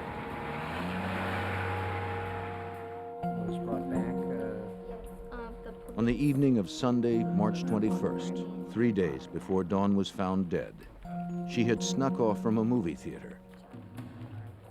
She told her friend Heidi she would hitchhike to the Dysart truck stop in Bangor, Maine, hoping to meet Hoffpower.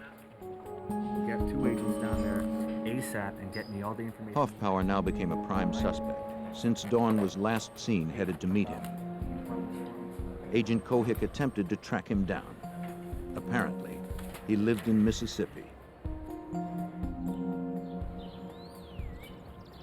But Hoffpower proved elusive. The closest relative agents found was his grandmother, who lived in Emory, Mississippi.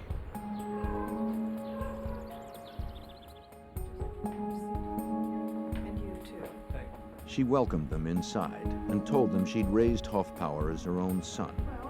He was devoted to her. No matter where he was, he called her almost every day.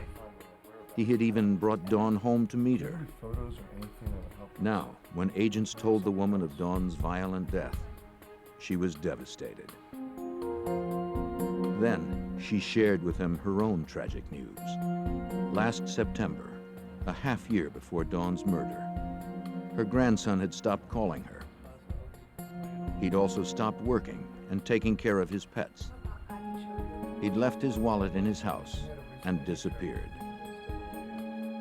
His grandmother believed he was dead, though his body was never found.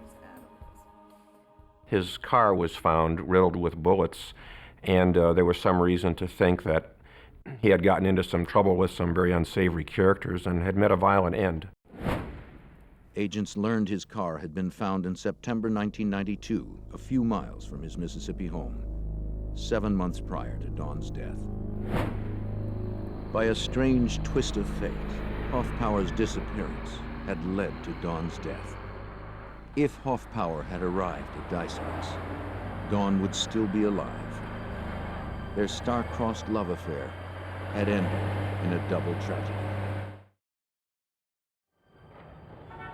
Now, with Hoffpower presumed dead, investigators' struggle to find Dawn's killer was almost back to square one.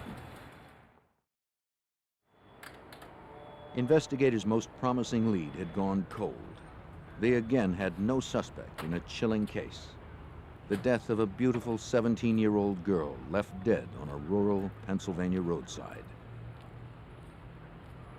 On a tip from Dawn's friend, Agent Cohick and Trooper Madden went to the Dysart truck stop in Bangor, Maine, where Dawn had said she was headed when she was last seen. Cohick from the FBI. How are you? I'm Detective Madden. I wonder if we could ask a few questions. They showed Dawn's photograph to the cashier, who remembered seeing her on the telephone a few weeks earlier. She was over there. Surprisingly enough, even though 2 months had elapsed, agents discovered that people recalled seeing the young blonde girl there standing at the doorway asking truckers for rides as they walked through. She was recalled by several people at the truck stop. And I guess when you know, you're a young teenage girl and you're out on the road like that, people take notice.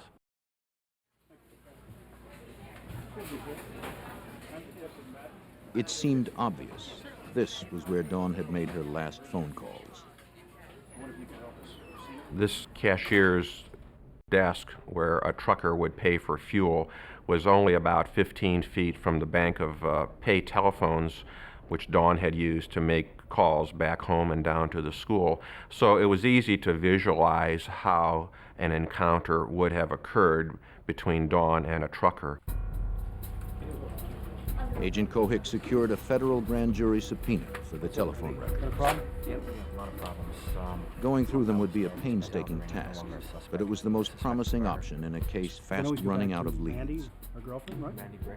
Some of her other girlfriends? The people Dawn had called might know where she had been going, or who she was going with. You got it. ASAP. The phone records confirmed Dawn's call to her guidance counselor, Mark Rosenberg, in Maine. They also revealed she'd phoned other friends. It seemed her last call was at 10 a.m. to Mandy Gray, the girl who'd traveled with Dawn and Hoffbauer. A state trooper visited Mandy at her home in Georgia. Mandy confirmed Dawn had called her from the Dysart's truck stop. Dawn said she'd gotten a ride to Dysart's from a friendly trucker who'd given her money for food when he'd dropped her off. Mandy said her friend had been disappointed that she hadn't found Hoffbauer there. She seemed to have no one else to turn to and nowhere to go.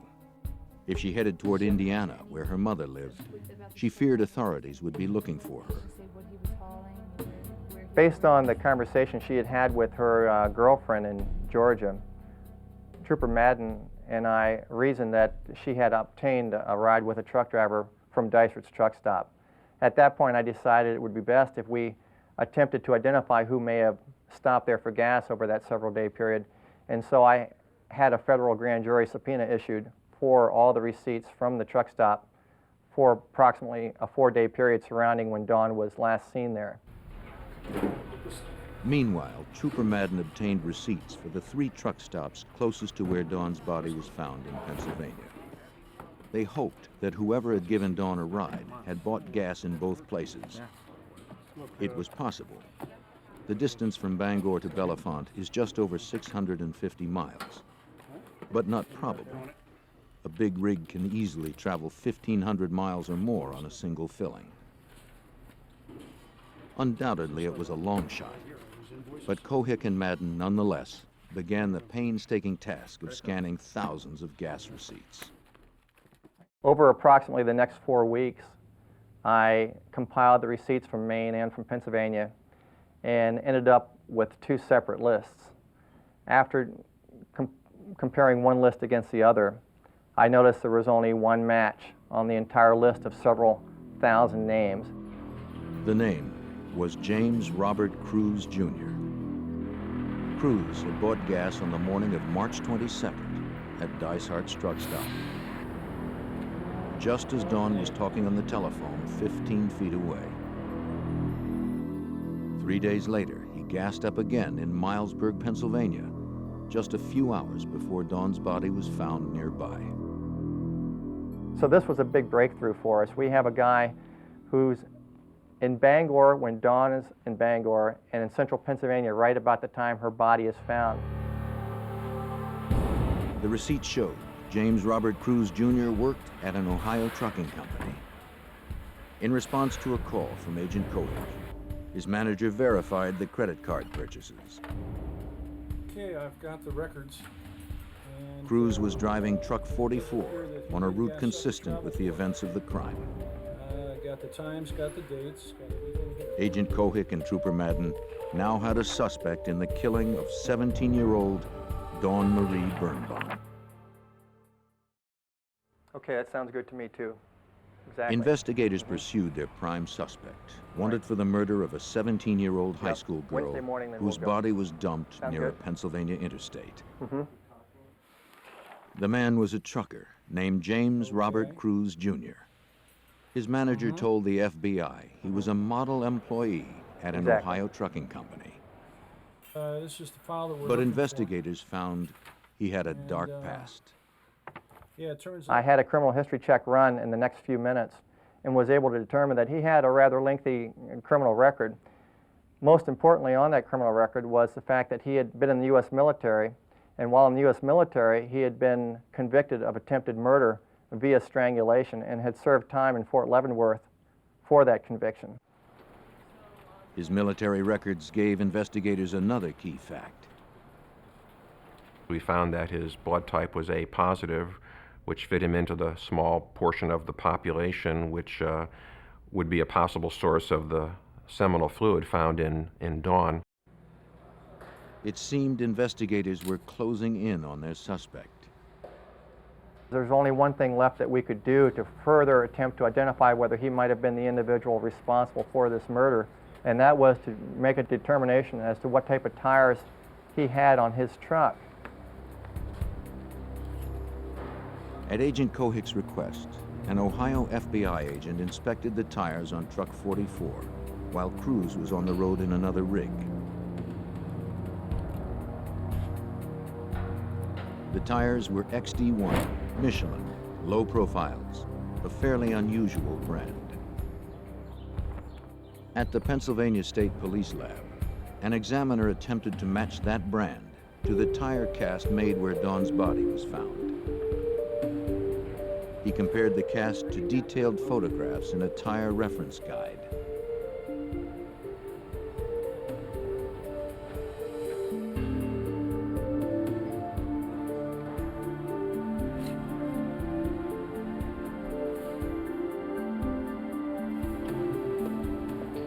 They matched. Another breakthrough in the case. So we had a match on the tires, we had a match on the blood, we had the fuel slips. This, at this point, according to the United States Attorney's Office, was sufficient to put together a search warrant to search Jim's truck and to also perhaps take blood and hair samples from his body for DNA analysis.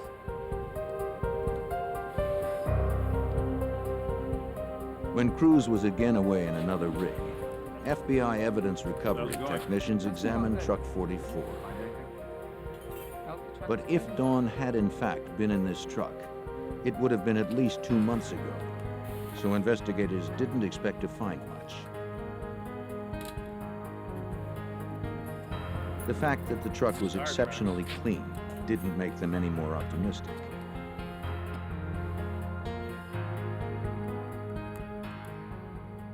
The search took pretty much the entire day, and it was an exhaustive search. We were searching both the tractor and the trailer itself.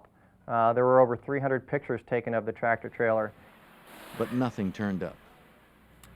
An evidence technician was about to declare the search complete when something caught the investigator's eye. And I looked at the passenger door and noticed that at the bottom of the door there was a piece of carpeting. And upon closer examination of the carpeting, I noticed one single blonde head hair interwoven in the fibers of the carpet. You see something?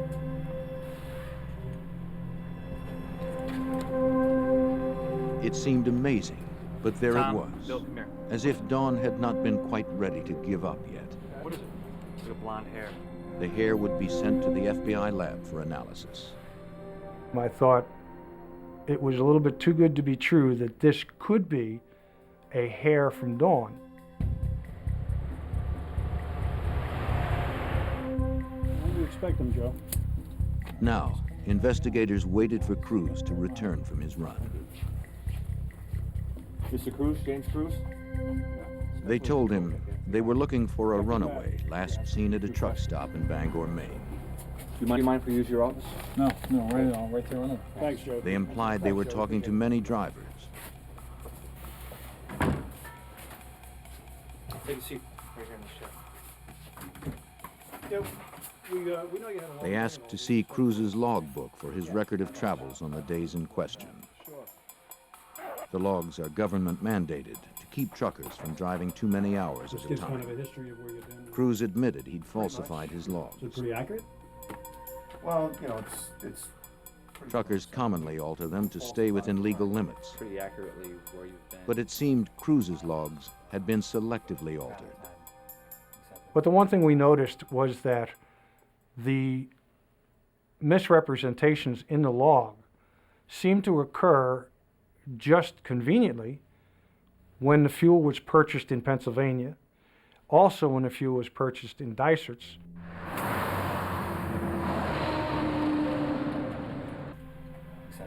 I'm sorry? In response to questions, Cruz calmly described his route. But when asked if he fueled up between Bangor and Pennsylvania, he said he didn't have to. The 240 gallons his truck could carry was enough for the trip. Is this your signature on this credit card statement? I then suggested to him that I had a fuel slip indicating that he had in fact filled up his truck on Wednesday morning. He paused for a second and then advised that he did in fact recall doing that, and it was due to the fact that they gave free showers away at that particular truck stop in Mossburg. I asked him why he hadn't remembered it, and he said to me, well, I guess I just forgot. Mr. Cruz, we have a, look at your picture. Then they showed him a photo of Dawn. We asked him if he had ever seen this girl before. At that point in time, he very calmly and casually stated no, he had never seen this girl, he didn't know her, nor had he ever met her before in his life. They told him they had strong evidence linking him to the crime. Dawn's phone calls from Bangor that coincided with his stopover there. Do you have any problem with that?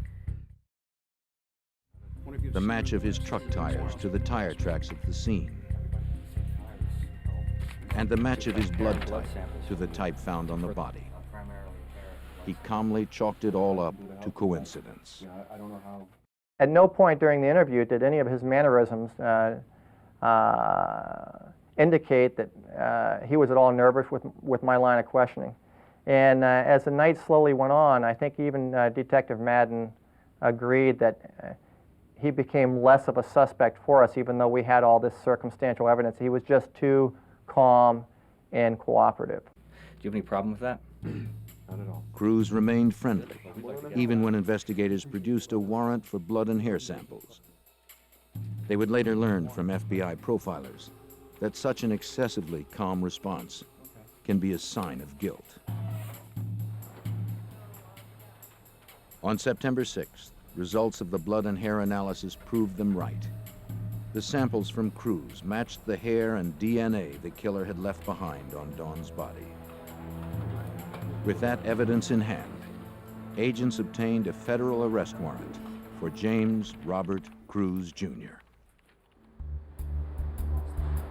The FBI and the Pennsylvania State Police had identified the man who had brutally raped and murdered a young woman. On September 8, 1993, with a federal arrest warrant, Agent Kohik and Trooper Madden arrested James Robert Cruz, Jr. when he returned from another trucking run. As they made the arrest, Cruz suddenly dropped his easygoing attitude. One of the differences between the initial interview of Mr. Cruz and the arrest of Mr. Cruz was his demeanor. No longer was he the cool, calm, and collected person he had been during the initial interview that we had with him.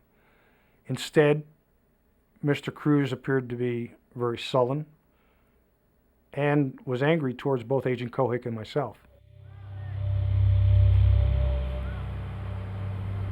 Cruz's arrest was the reward for determined investigators committed to catching the killer of a girl who could have been anyone's daughter. Just 6 months earlier, investigators had only a body in the snow near an interstate with no ID. He was charged with first, second, and third-degree murder, rape, kidnapping, and the federal charge of unlawful flight to avoid prosecution. But I'd like to take a few minutes. For Dawn, the nightmare started as an adventure. On Sunday, March 21st, she left her friend Heidi at a movie theater near their school in Poland Springs, Maine. Dawn headed for Bangor, where she hoped to meet John Hoffbauer. A friendly trucker gave her a ride. She and John had been separated for months, and she looked forward to seeing him. But he wasn't there. She could not have known he was missing and presumed dead. Instead, her life would intersect with that of a much more sinister man, James Robert Cruz, Jr.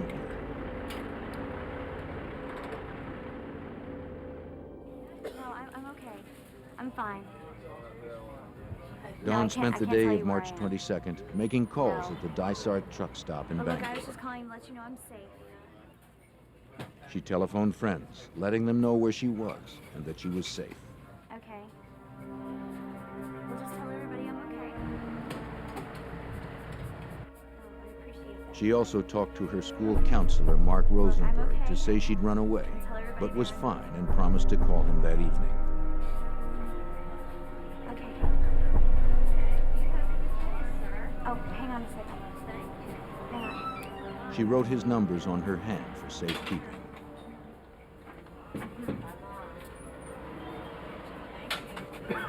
When James Robert Cruz paid for his gas, he saw Dawn on the phone, just 15 feet from the cash register. Okay. All right, well, we'll keep in touch, okay? All right. Bye. Cruz signed the credit card receipt, billing the gas to his employer in Ohio. Okay. Cool out there. Yeah. Bye-bye. Thank you.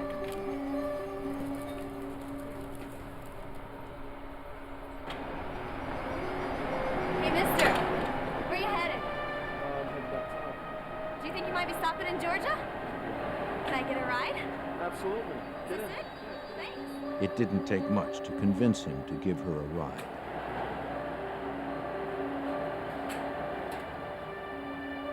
She and Cruz would head south.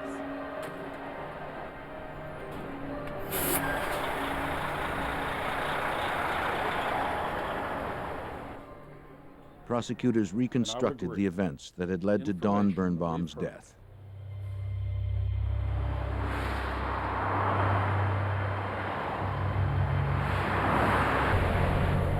She had no idea of the danger that lay ahead.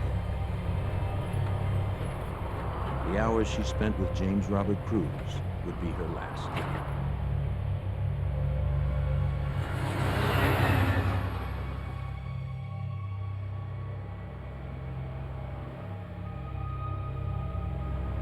While Dawn prepared to sleep for the night, Cruz was still awake, falsifying his logbook.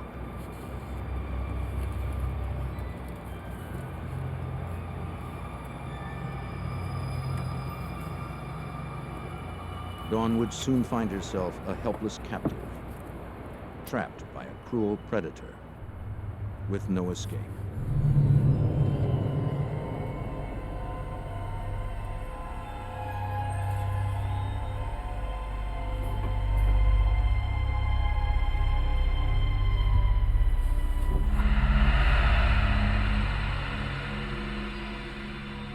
Late on March 23rd, Cruz raped and strangled her, probably in the sleeping compartment of his truck. That's what it was.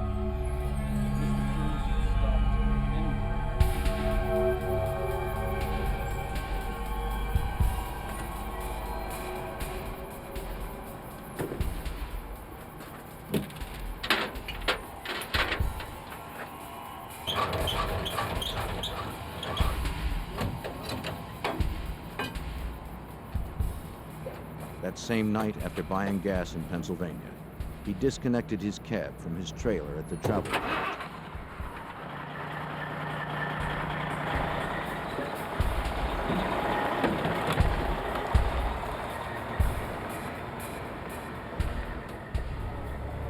drove away, looking for a place to leave Dawn's body.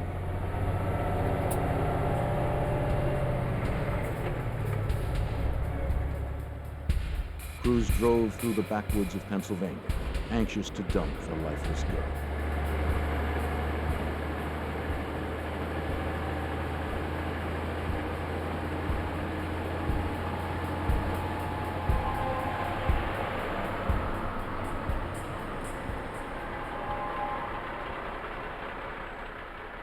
In the wee hours of March 24th, he pulled over to the side of the road.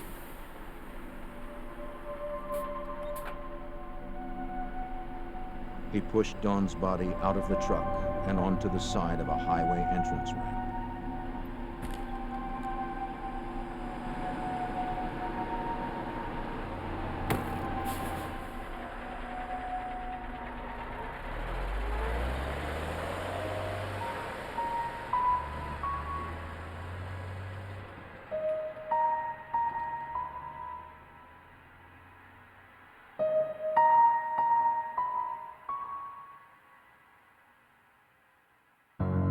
Chose not to. Cruz almost certainly believed he'd never be caught. That's what it was. And if not for dedicated investigators, advanced forensics testing, and plain good luck, he might easily have gotten away with murder. District Attorney Ray Griecar served as prosecutor. And one point that I wanted to emphasize to the jury was how long it took Dawn to die at the hands of James Cruz. The pathologist testified that from the moment the rope was knotted around her neck, it took 4 minutes for her to die. Griecar's approach was effective. On June 14th, after 14 hours of deliberation, the jury found James Robert Cruz, Jr. guilty of first-degree murder. The judge sentenced Cruz immediately to life in prison without parole. He is serving his time at the Greene County Maximum Security Prison in western Pennsylvania. The legacy of this investigation, I would say, is the fact that at the beginning of the investigation, all we had was a young girl laying in a snow pile who had died a death no one should have to die. No identification on her for the most part, and a very strong concern among law enforcement agencies that she would not ever be identified, much less have the killer caught and convicted. We have Cruz behind bars. We have to make sure But it that seemed he's the Kohik man. and Madden may have We haven't performed had an even cases greater lately. service Well, than they tell us first why. realized. Sequenced with what we've got. At the time of the arrest, there was a lot of media interest in Cruz because in his own home state of Ohio, there had been a number of young women found along the highways and on-ramps over the previous year or two, and who had been tied up as well and left along on-ramps. A review of our VICAP database indicated over the previous 10 years there were approximately 600 young women that were found along the highways and who had died in a suspicious manner. We were not able to conclusively state that Mr. Cruz was involved in any of these murders.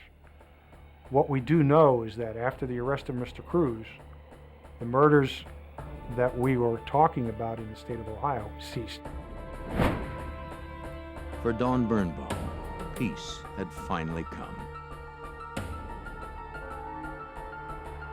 The gentle people of Bellefonte will always remember her, and the killer who took her life and changed theirs forever.